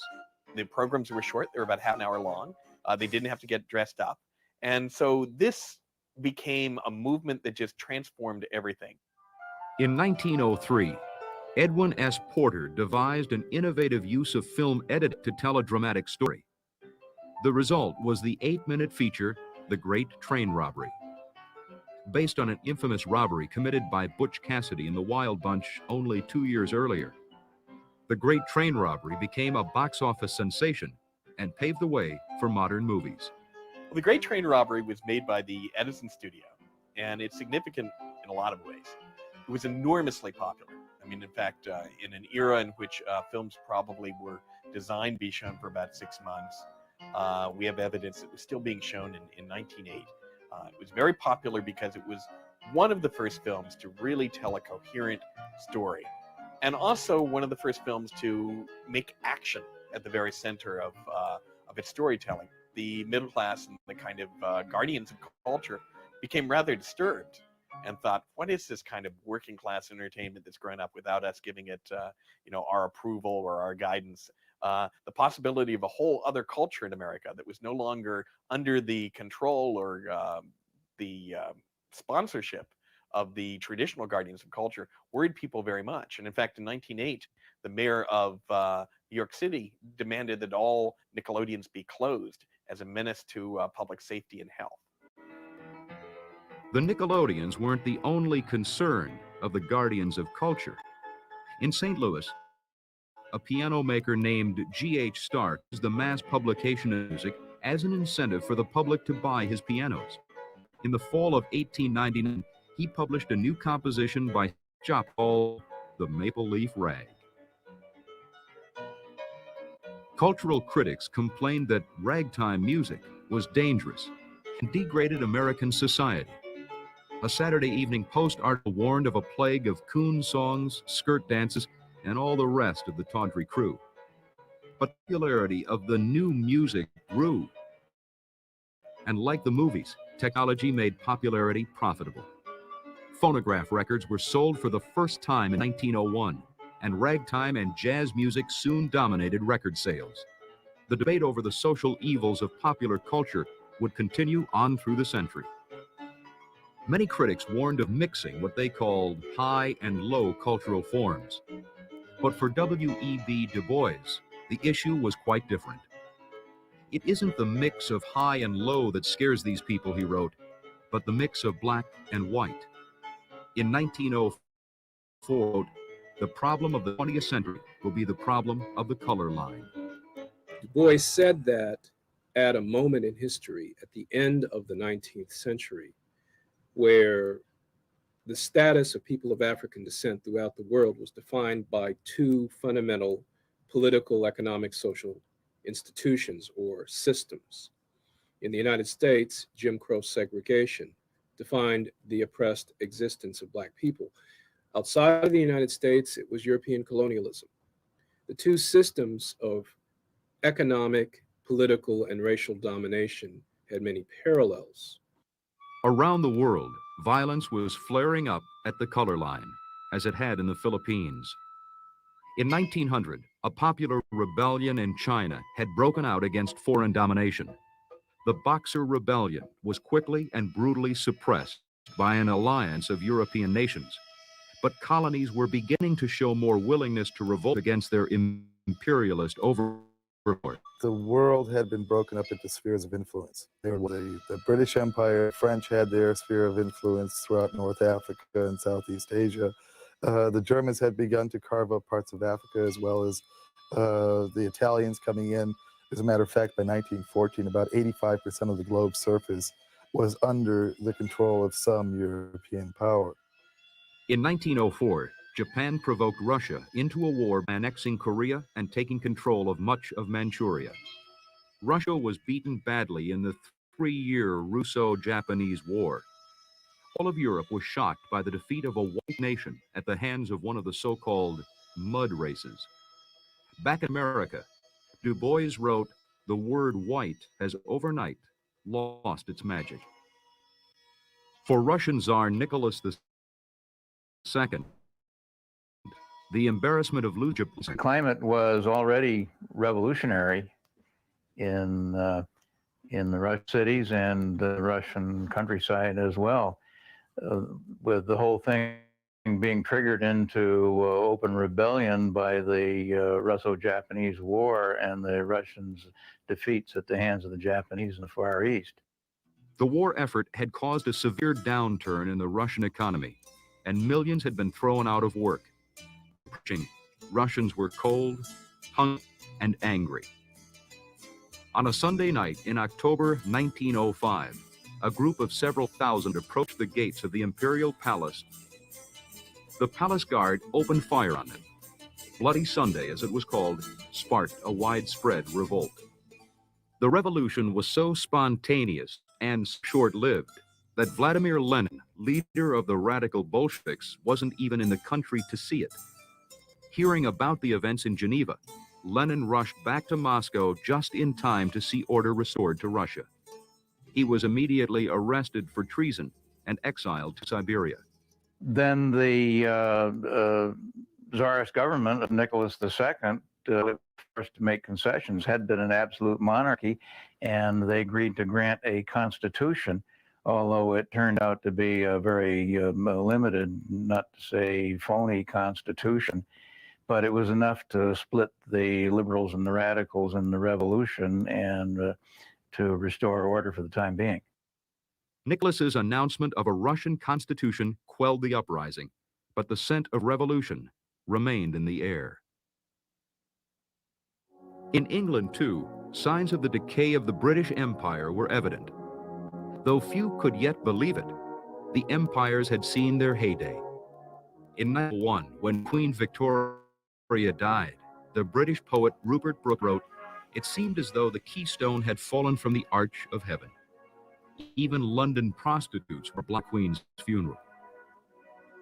A new breed of political activists could be heard in London. Female suffragettes like Emmeline Golden Pankhurst staged protests and agitated for women's right to vote. In a show of civil disobedience, Pankhurst would be arrested nearly a dozen times. Like the contemporaries in the United States, the British suffragettes displayed a scandalously non-Victorian attitude towards sex. They advocated women's use of birth control and practiced, it was whispered, open marriages and other outrages of natural law. At the same time, the Irish playwright George Bernard Shaw, along with friends Sidney and Beatrice Webb, organized a society of socialist activists called the Fabians. The Fabians were dedicated to the reform of British society, and their platform would ultimately be adopted by the British Labour Party. One of Shaw's favorite and most shocking themes was the evils of the empire. Signs of the empire's demise came even before the death of Victoria. On January 1st, 1901, England granted the former penal colony of Australia its independence. The British were less willing to allow self-determination for the African provinces of Transvaal and Free State. Those regions had been settled by Dutch colonists known as Boers, the Dutch word for farmer. Rich in gold and diamonds, the Boer territories were contested in 1880 by the British, but they were defeated militarily by the Boers. In October 1899, war broke out in the region again. Provoked by Great Britain, The Boers went on the offensive and scored several early successes. But the British changed their tactics, sent in heavy reinforcements, burned crops, and put Boer women and children into concentration camps. In 1902, the Boers finally capitulated. But the war had cost the British nearly 6,000 lives and much of its international reputation. England, which had historically not wanted to commit itself to permanent alliances on the continent, had to reassess its position in European affairs, and did so largely as a result of the unfavorable, the negative opinion regarding England's conduct during the Boer War. As with William Howard Taft in the Philippines, England was finally able to end the war only through compromise. Boers and British both became full citizens of the new Union of South Africa. Of course, neither citizenship nor other rights in the new country were extended to the African natives of the region. Still, even this amount of flexibility was unusual in the politics of imperialism.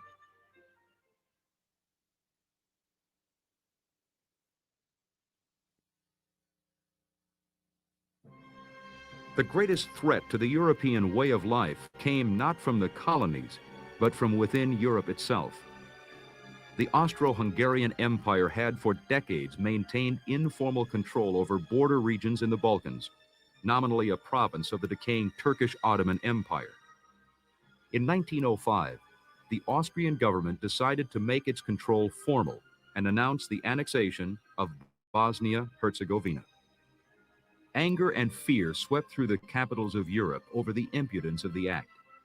Kaiser Wilhelm was angry that he hadn't been consulted in the matter beforehand, as were the leaders of France.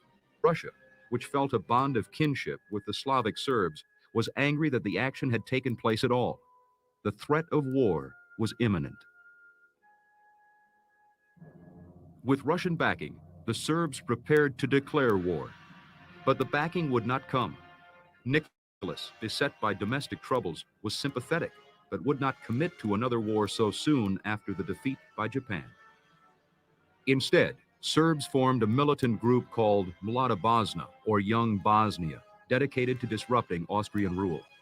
They used any and all means at their disposal, though they favored bombings and assassinations. The century's first group of terrorist freedom fighters, the Mlada Bosna, would soon drag Europe into a great and calamitous war.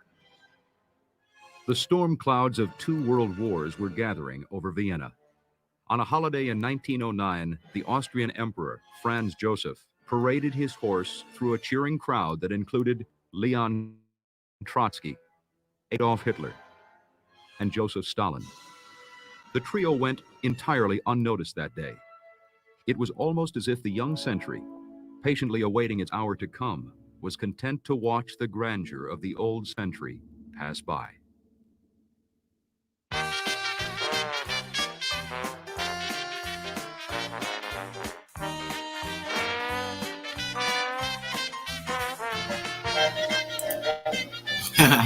Ain't that something? We're gonna read a little bit more of this story from yesterday. I got one more quick video. It's a couple I want to show y'all, but I have to show you at least this one other one. It's a short one, so it's only about, I think, 12 minutes or so. Hold on a second, guys. My voice is horrible. I hope you guys can hear me clearly. Like, I am distraught right now with like how I cannot. I think I'm almost on the point of some laryngitis or something. Hold on, guys. Let me read this. Okay. Yeah, I'm almost to the point of some laryngitis or some junk going on around here, right? So hold on, guys. I'm getting to it. Gonna make me some more tea in a second. Is what I'm gonna do. So yeah, hold on, y'all. Y'all gotta see this. Dang, I want to play this one, but this one is a little longer. You guys up for a video that's a little bit longer than 10 minutes? This one's about, let me see how long it is, because this is not the one I wanted to play, but I think I need to play this after we just saw this. Even if we see, no, I won't. I'll do this another day. We'll come back to this one because it's about 45 minutes and it's pertinent, but yeah, I'm gonna just play this one. Hold on a second, guys. Excuse me. This is helping me. I'm not being able to speak too well today, so you guys gotta excuse me. All right, here we go. Y'all up for it? Y'all up for it? Let's get it, people. Let's get it. Got one more for you. We're going to play this short one. My voice is horrible. I wish I had a reader today. Somebody that would help me this morning with a little reading, you know.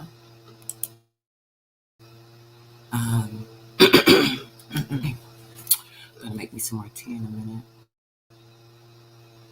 Let's see, guys. Give it a second. Know how to do. Want to take his time. I don't want to rush it because it might just clicking out.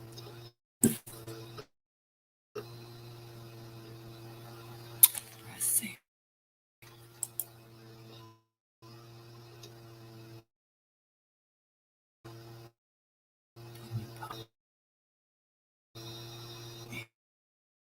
Ooh. Hope this thing didn't knock me out. I can't even tell. Like it's like not showing me anything. Oh, okay, you guys there. That's like crazy. It's acting stupid. Okay, hold on.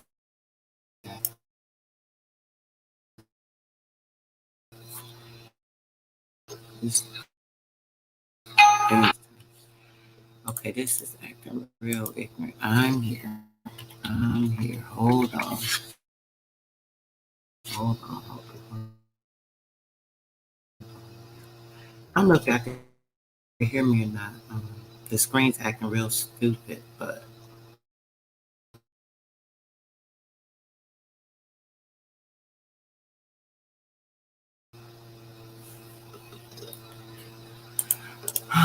let's see. Let me stop sharing. Let's see if I don't know if y'all hear me or not. If y'all can hear me, that's awesome. Thing acting real ignorant. We about to get to it though. Hold on, y'all.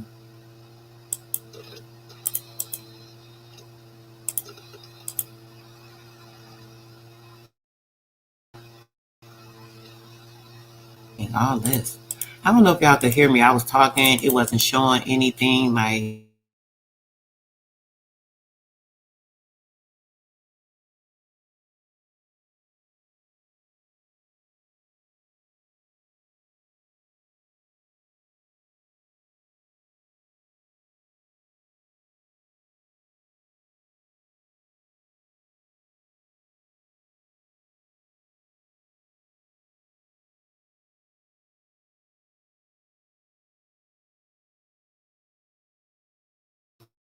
Yeah, so I don't know what's going on with my screen, guys. It's like really ignorant, acting stupid.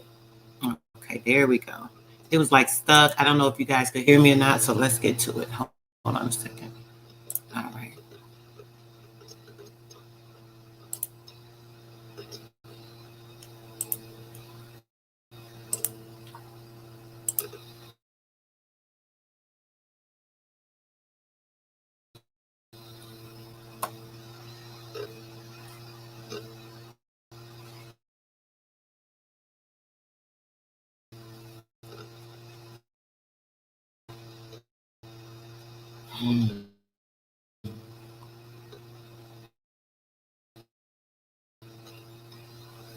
Into hopefully we can get it going. Give me a minute. Give me a minute. Give your girl a second. Just keep the comments here. I'll wait patiently. I have plenty of patience. I don't know if y'all can hear me or not, but this thing's acting really tired. Really aggravating.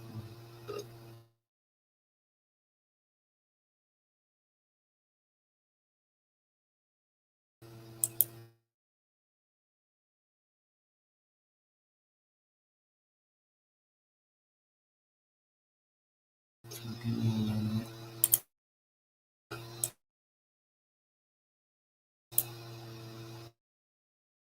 Oh, and I think I'm gonna give it a second to catch up.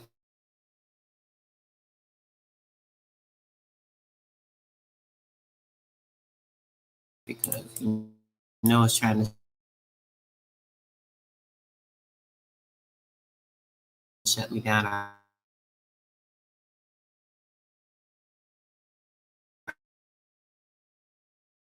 already shut me out once. So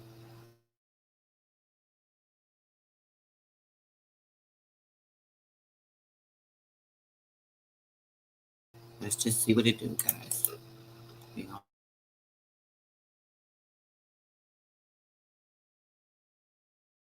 I'll try in 1.2 seconds. It's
exit this one and see what happens.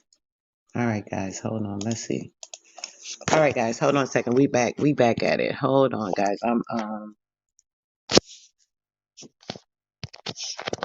I am going to restart the computer and then we will get right back to that little actually it's not even 12 minutes, it's 11 minutes. So give me a minute. This thing trying to now I disconnected. It is trying to go. So hold on 1 second. Okay, I think I got it. About to join back over there. We should be good to go. Playing with me, man. Don't play with me. Okay, StreamYard. Let's get you back popping and make everything go right. Because you're acting real stupid right now. That's why I ain't paying y'all ass. I refuse to. I am not paying these people nothing else. And they still didn't get my money that I requested back yet. Next thing is to my bank. So we're going to see what happens when they want to keep playing with people. All right, guys, 1 second.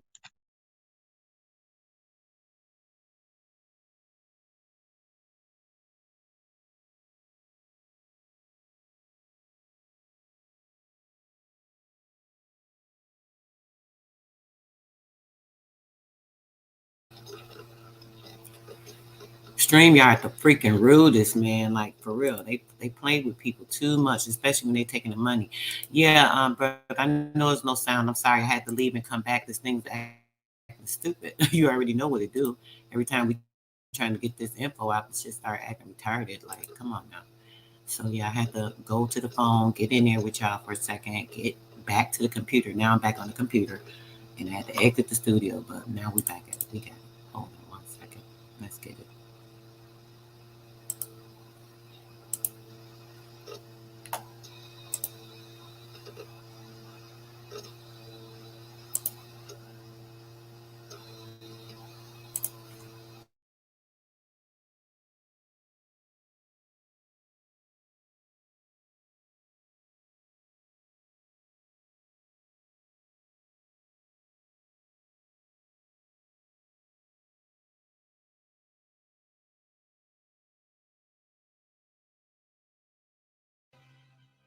Cortez troops reduced.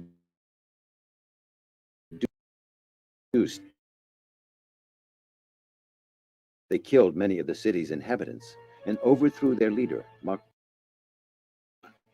The destruction of the Aztec Empire was many such tragedies.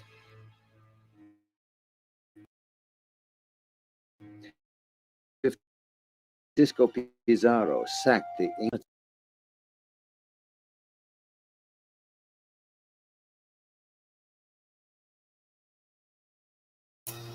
All right, guys, I rewound it, and I'm going to give it a second for it to catch up because it was starting to skip and act stupid, and I want to make sure you guys hear this. This is a pretty good one, okay? So it's very short. As I said, well, there's part 1 and part 2.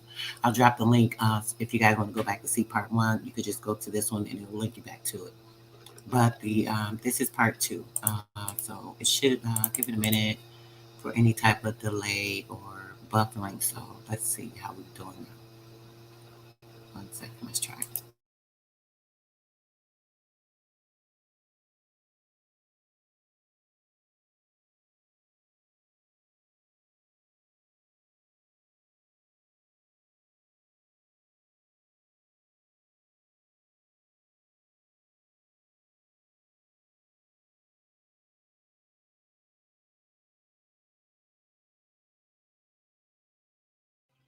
Cortez troops reduced Tenochtitlan to rubble.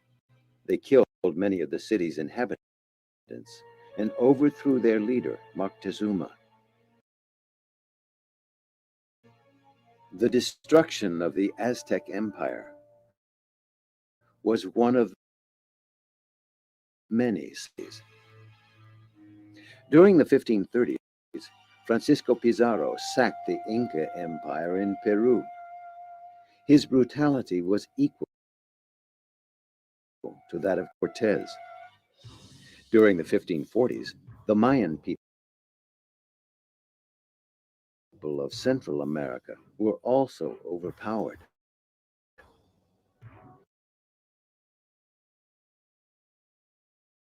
Indians who weren't killed were forced to serve the Spaniards. Victorious commanders demanded to be paid an annual tribute called an encomienda, or contados. All of the conquistadors who went into the New World, Pizarro, Cortez, Coronado, Soto, Menendez, all adelantados. These adelantados were ambitious men of means who received a license from their government to organize expeditions of exploration and conquest in the New World. And so an adelantado, this is a Spanish term, adelantado who received a license from the Spanish king to go out into the world, into a designated zone, and to make conquests, and then to receive plunder and tribute where they succeeded. Those adelantados who were successful became very wealthy. Cortez obtained a right over of the fabulously fertile valley known as Oaxaca. And it is on the basis of the tribute that he would receive, tribute paid in the form of agricultural produce, cloth, and also in labor, that enriched Cortez and made him the wealthiest man. Missionaries made similar demands that the Indians give up their native beliefs and culture and surrender to the religion of their conquerors, to adopt Catholicism, but secretly kept their original beliefs.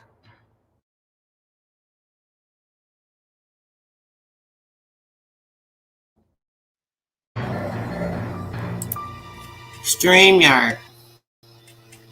Get this shit together. The conquest of Central and South America made the Spanish Empire very rich. Between 1500 and 1650, the Spanish shipped about 181 tons of gold and 16,000. All the precious Spain, however. Piracy was a quick way to get rich, and Dutch, French, and English pirates roamed the narrow straits between Florida and Cuba, intercepting many bullions who took their toll, sending much of these spoils to the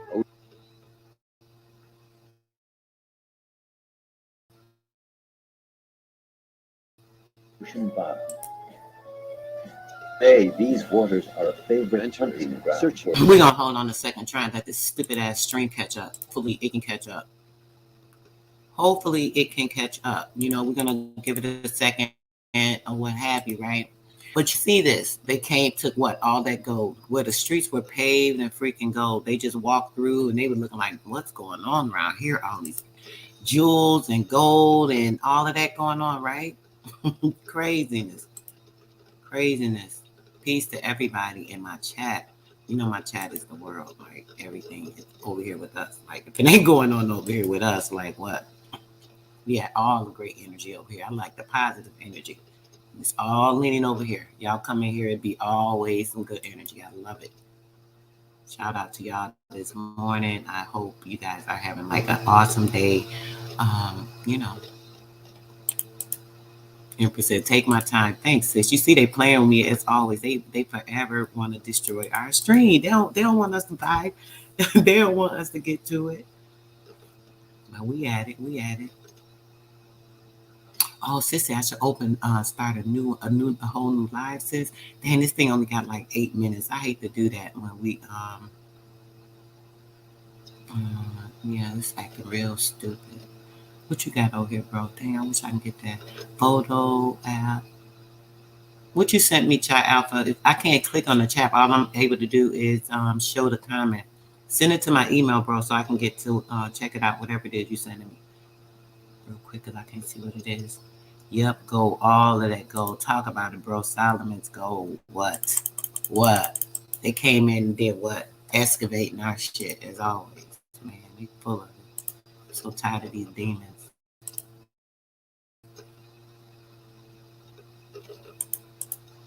Let's see what it do. Get it to play. Sunken treasure. Following the conquest of Mexico, Central America, and South America, the Spanish turned their attention northward. The first sustained Spanish venture in Southwest, he's hoping that they were going to find a fabled set of 7 cities called the 7 cities of Cibola that they expected were at least as rich as Tenochtitlan. When they got there was a powerful disappointment to Coronado and his men to find out that there were no cities of Cibola, that instead there were these set of Indian pueblos. Unable to find the riches he expected, Coronado took out his frustration on the Pueblo Indians, ordering hundreds of them killed. Coronado headed back to Mexico, leaving behind 4 assistants. Their mission was short-lived. They were killed by avenging Pueblo Indians. At about the same time of Coronado's expedition, Hernando de Soto set out in 1509 in Florida through Georgia, South Carolina, North Carolina, Tennessee, Alabama, Mississippi, Arkansas, and East Texas. He too found no riches. In 1542, De Soto took sick and died near the. His body was buried in the river.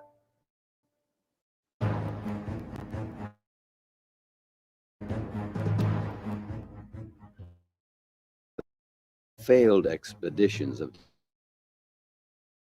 De Soto and Coronado in North America for nearly 5. In the late 16th century, the Spanish crown encouraged settlement of the North American Southwest to provide a new source of subjects and taxpayers. A Spaniard named Don Juan de Onate was given the task. So they gave up the effort in 2 generations. They didn't try again until the 1590s, when Onate headed north and would try again and would try to consolidate a colony in the Rio Grande Valley in what we now call New Mexico, a name that was applied by Onate to this new colony because it was considered an extension of Mexico. But Spain wanted no more killing. They wanted expansion, but with fewer casualties. The Spanish would continue to try native committed fewer, and in which the effective direction of the operation would primarily come from Franciscan missionaries, that the goal would be not to turn the Indians into corpses or into slaves, but to turn them into peaceful Catholic subjects of the king, and to do so with a minimum of violence. In 1573, Spain issued the royal orders for new discoveries, discouraging the word conquests, preferring to call the taming of the natives pacifications. The crown also wanted the Rio Grande Valley in order to secure it against rival empires who may use it as a base of attacks on Mexico. Don Juan de Onate, in the spring of 1598, led about 500 colonists, including 109 soldiers and 7 Franciscan friars, into the Rio Grande Valley. The colony Onate and his people founded was north of San. During the winter of 1598, looking for food. Fed up with the Spaniards' demands, the people of Acoma killed the soldiers. In order to teach the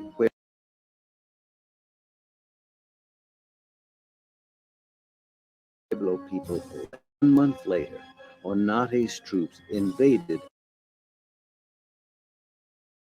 Acoma, killing 800 men, women, and children during a 3-day siege.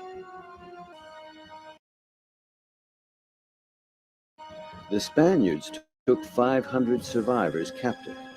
In order to get an example, Onate ordered that every adult man was to have 1 foot severed.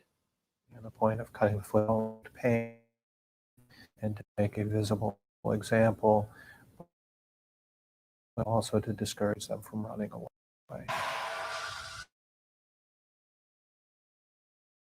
Brutality go unpunished. The colonists and the priests turned against him. Many fled back to Mexico. In 1607, he was recalled to his homeland, where he was tried and convicted of various crimes. He was fined, stripped of his titles and offices, and forbidden to return to New Mexico.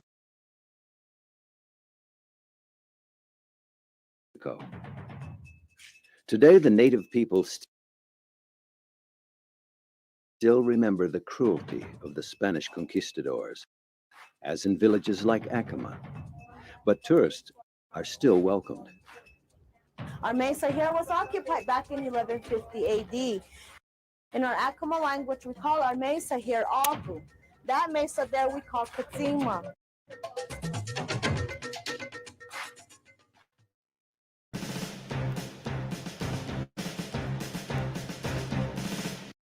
In 1609, the Spanish government appointed a new governor of New Mexico and ordered a new colony be established away from the native Indians.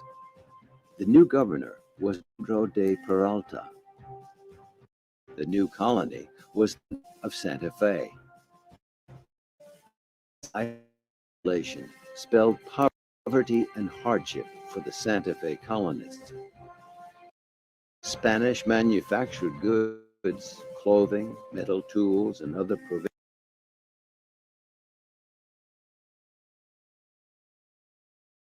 provisions arrived only every 3 or 4 years.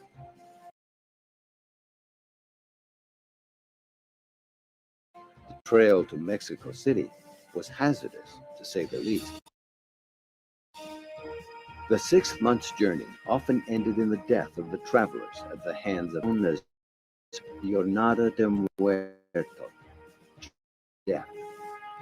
But the Spanish had their reasons for settling.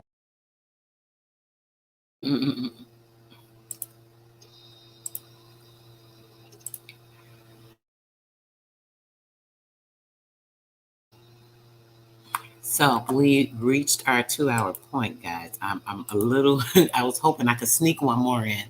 I did have another one that kind of plays into a lot of the same things, you know. I'm wondering if maybe I should just go to about 2 hours and 15 minutes just to show you guys this last one, because this is another very pertinent one. I like to kind of explore the portals of your mind, you know, when doing that. Let me see. Maybe it's best to at least do this last one. Maybe I won't get into the book right now. We can do that a little bit later. But I want you guys to see this. I gotta let y'all see this one last one before we get out of here. My voices and all that today. I'm drinking some more tea and stuff. Hopefully I'll be able to get to a little more of this book. I want you guys to see this story because, as we know, we linked yesterday the Masons with the Irish and the church system that they started, everything that they started, and you know how they got everything going when it comes to that, so on and so forth. So what we're gonna do, guys, is make sure that you are opening your minds to everything. And since this little video, we only have about 15 minutes, so I can go to 2:15. You know, I don't like the videos to be too long. I kind of overextended yesterday getting to the book because it was so deep. But we're definitely going to do more of that today because it is freaking pertinent. So right now, I'm going to show some other stuff with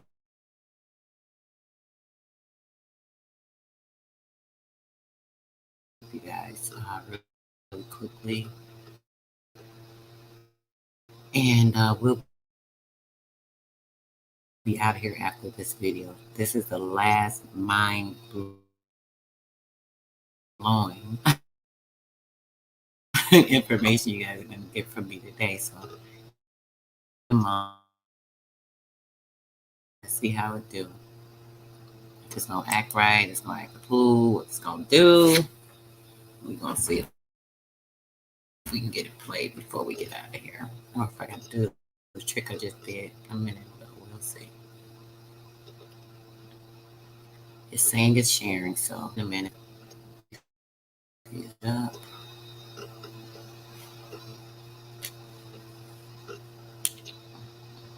Make trick again.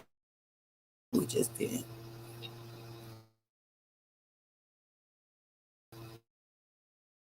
Let's see what happens.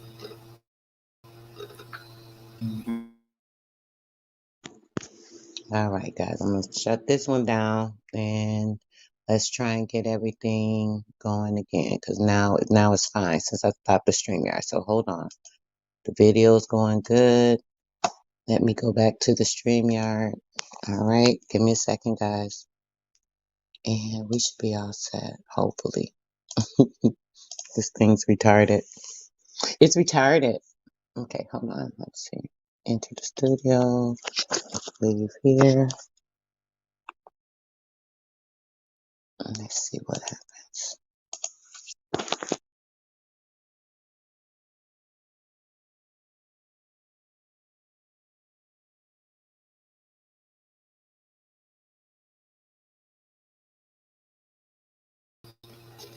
Okay, let's try it again, guys. It worked before. It saved us some time playing around.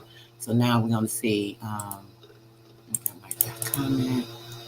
See what it do. Seems like it's going okay now. Everything's moving fine. All right, let's try and get it. This last little few minutes. At least I learned a new trick as to how to get everything going. Let's see. Let's see how it goes. Yep, it did it. That did it. Got my trick, guys. When they start playing with us, all I got to do is go out and with the other one, and we will be all set. So let's get it.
Here we go.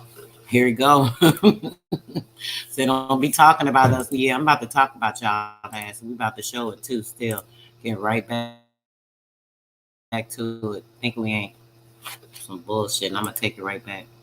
Make sure y'all didn't miss anything. Be pissing me off.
So what you guys think about all of that?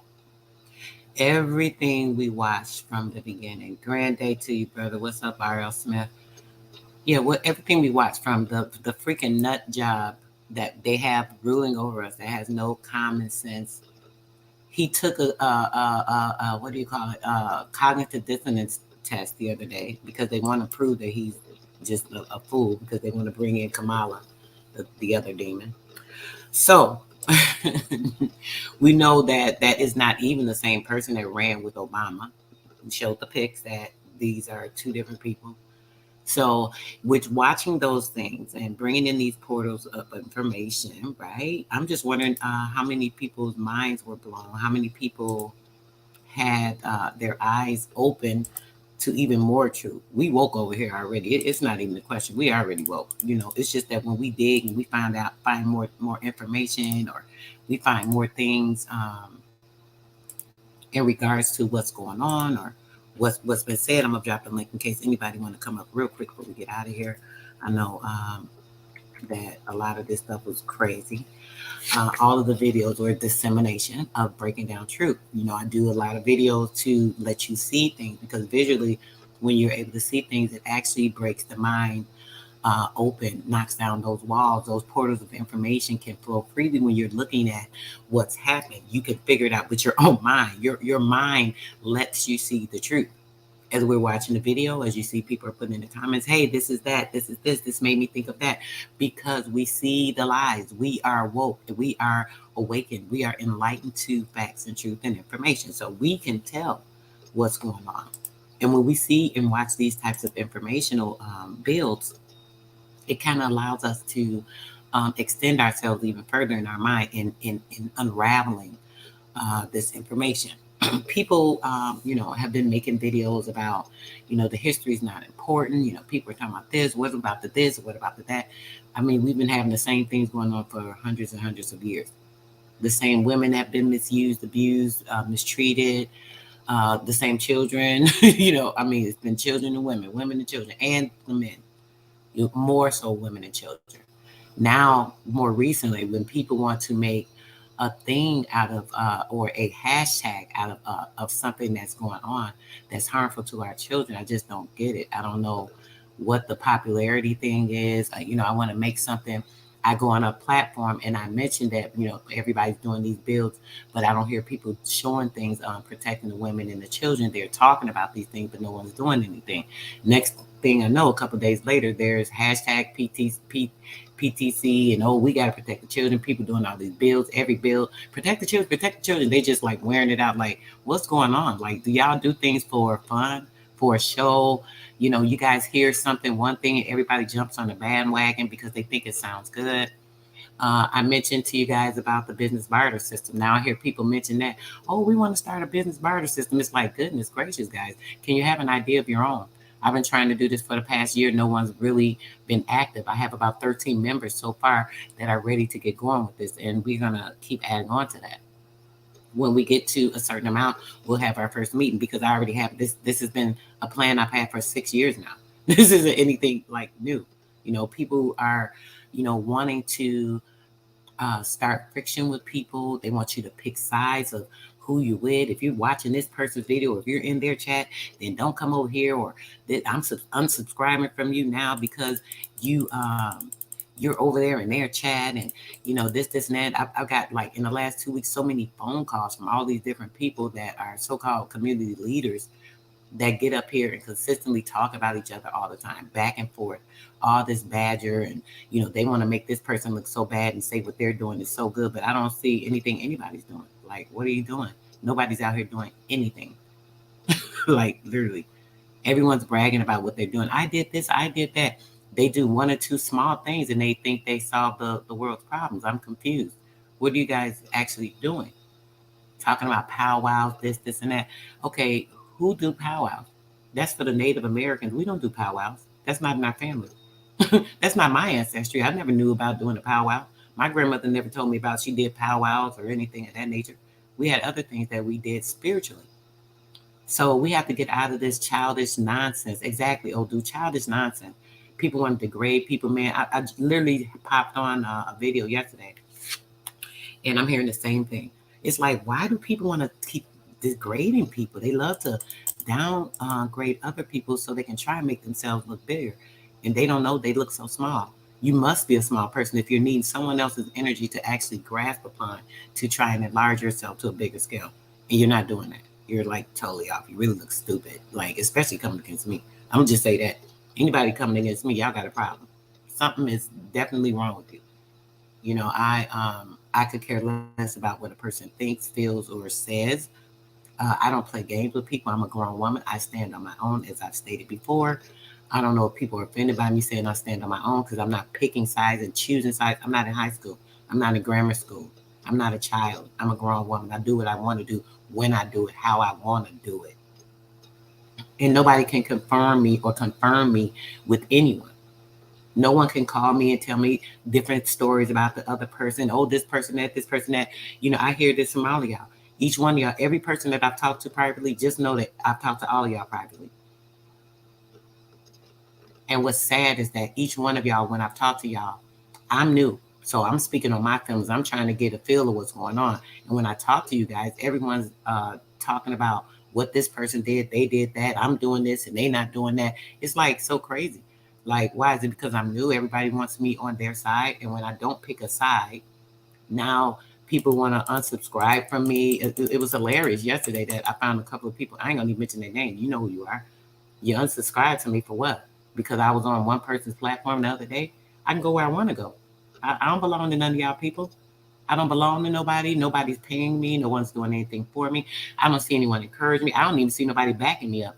I don't see nobody backing me up when a bunch of men call me all type of B's and lying, saying I'm a narcissist, creating stories saying that I'm being mean and disrespectful to men. Only time I'm disrespectful to someone is they're disrespectful to me. And I'm going to shut them down, period. So the lies and innuendos of all this nonsense I keep hearing, that's just like the craziest thing for me. Like, I don't even get it. I don't know what's wrong with y'all people, but I don't play those type of games. I don't play with people. I really don't. I'm going to do me. I'm here for my people. I'm about to put in a link, brother. Let me pull the page back up. I'll pull it back up and I'll drop the link. You know, I'm not here to make friends on YouTube. I came here to do my job. I came here to make sure I am helping to enlighten my people to anything that I see that's pertinent and important, or I think or feel should be in a light. You know, just to shine a light on information. Focus. Yes, it's focus. I got to stay focused. You know, I got caught up a couple of times on listening to people and hearing different things, getting upset, people lying on me, saying stuff about me, creating narratives and wanting people to look at me in a certain light. And then my spirit told me, listen, if they listen to these people and they can go on what somebody else is saying, and they can go on their own personal objective feelings on what they're saying and what they know for themselves, hey, that's their problem. That's their problem. Those are the people I don't want over here anyway. Please go. Please leave. I don't play games with grown people. We're not in a winning match or who's the best this, or I know it's a hunt for likes, subscribe, and a damn share around here, but that's not optimal for me. You know, it would be nice, you know, if my channel grows and the people that need to hear true information, the people that are here for the people and not here to make, I guess, attention of what they're doing or so on and so forth. I tell you guys all the time. I say, hey guys, you know, do what you can for the day. You know, we need to make a difference in our lives every day. That's every person. So if each person does what they can, that's going to make a little better in their environment. Even if it's something someone considers small, it's never too small when you're helping or uplifting someone else. So what we have to do is make sure we're doing that. We're standing in our ground. People are talking about people and worried about what the next person's doing. They're not doing this and they're doing this. They. That shouldn't even be coming out of a grown person's mouth like that. Like, shit. Why are you worried about what they doing? What they're doing should not concern you. If you're concerned about what the next person is doing, then you don't have any time to resonate on yourself or growing for yourself, making anything better for yourself. You can't do anything positive when dwelling on negativity. If someone's doing something to you, I would consider that to be a negative thing, right? So if that's a negative entity, why do you care? Why are you worried about it? If they're not doing anything to impact you personally, why do you care? Why mention it? Why do grown people get up and talk about other grown people? Why do grown people think that it's cute to cause chaos in the community and division? Why do grown people go against each other? What could you have against the person? Like, what are they doing to you? What do you care about what they're doing? If they're not doing the right thing, so what? They're the person that's going to have that karma, and they're the ones that's going to have that come back on them. If they are doing something, that's what's going to happen. And if so, why is it your concern? Like, I don't get it. What are you doing? What are you doing? What are you doing to make yourself more astute in your environment? What are you doing to make your community better? You can make a bus trip. You can, do certain things. And yeah, that's cute. That's nice. But what's going to happen after the trip? What are the kids doing? I've made so many suggestions to people in the community that are bragging about what they're doing, but I don't see them doing anything. It's free to teach. It's free to enlighten the community. It's free to go to a library or a community center and say, hey, can I come here every other week for 2 hours and do a class? It's cheap. It's easy. It doesn't cost you anything. I've done it for years. Me and my children have done it. Gone together to do things in the community. Even my daughter, when she was like 13, 14. Homeless shelters, feeding people, passing out meals, passing out care packages. What? Yeah, y'all acting like y'all doing something. I don't have to talk about everything that I've done. I've done bus trips. I've arranged bus trips to Washington, to the Black Museum there. Listen, so the kids can see our artifacts and the things that they've taken from us. I don't brag about everything I did because it's not about, I did this, I did this. When people are sitting up there pounding their chest, look what I did, look what I did. I took the kids here and I gave tents to this person and this and that. Okay, that's awesome. That's great. That's wonderful. I'm not down to anything anyone does, but if you're doing that to help someone, why are you bragging about it? What's the purpose of bragging about something that you did? You didn't do it out of the kindness of your heart, then. I see it. I get it. You did it for a purpose. You did it to be seen or to be notarized in some way. Does that give you notoriety because you did something? We all do things every day. I'm pretty sure all you guys have done something to help somebody at some point in time, but you don't go yelling about it, right? Because it's not pertinent for other people to know what you've done to benefit someone else. It's not pertinent to make other people know what you've done to make their life better, right? Because if you made their life better, that was a personal thing, right? I just don't get it. I don't get it. I don't get it. But it's not for me to get, right? That's why I'm going to keep doing me. I'm going to keep doing me. I am here for you guys and myself and my community and my environment and my tribe, making things better. Hoping to share enlightenment of anything that's in my mind state that might improve someone else. And that's all I have to do. That's all I'm going to do. Right? Yes. Yeah. Say it again, bro. Bro said what? We trying to, we supposed to be clicking up, but they doing it in a way that's against our grandparents' ways. Say it, bro. They want to separate people. They want to turn people against you. They want to, when a person is actually doing the right thing, do you notice that those are the people that they want to condemn the most? I don't know if you guys know some of these other weird antics that have been going on, but if you are aware of it, you guys know what's been going on about me. But everybody knows me. Everybody that know me in this 1 year I've been in the community, they know that, yes, the Sister Soul kind of flips sometimes, and usually it's because she's being respected. Usually it's because another woman was disrespected, so she spoke up for that woman. Something of that sort. But it's being changed around to I'm just this big beast rolling around cursing out men. Why would I do that? I love and respect my men. I love my men. I love my copper-colored men. Ain't nothing better. What are you talking about? Why would I want to go around disrespecting the most honored thing that could walk besides this woman with a womb? What are you talking about? I would never do that. I love my people. But if there's a man that I respect and honor and have general love for, and he's calling me out of my name or he's disrespecting me consistently and I've asked him to not do it and he's still doing it, that means you have a disregard to me even bringing attention to what you're doing. So you don't care. So why should I care? Yeah, I might flip. That's been very rare. I can count the times on my one hand that I've had to like really check somebody. Usually I'll jump off a panel or leave. But you know what the narrative's been created to, guys? Sister Soul she loves to curse men out. I love to curse men out. Wow, that's like strange. Yes, bro. You already know I'm gonna keep doing me.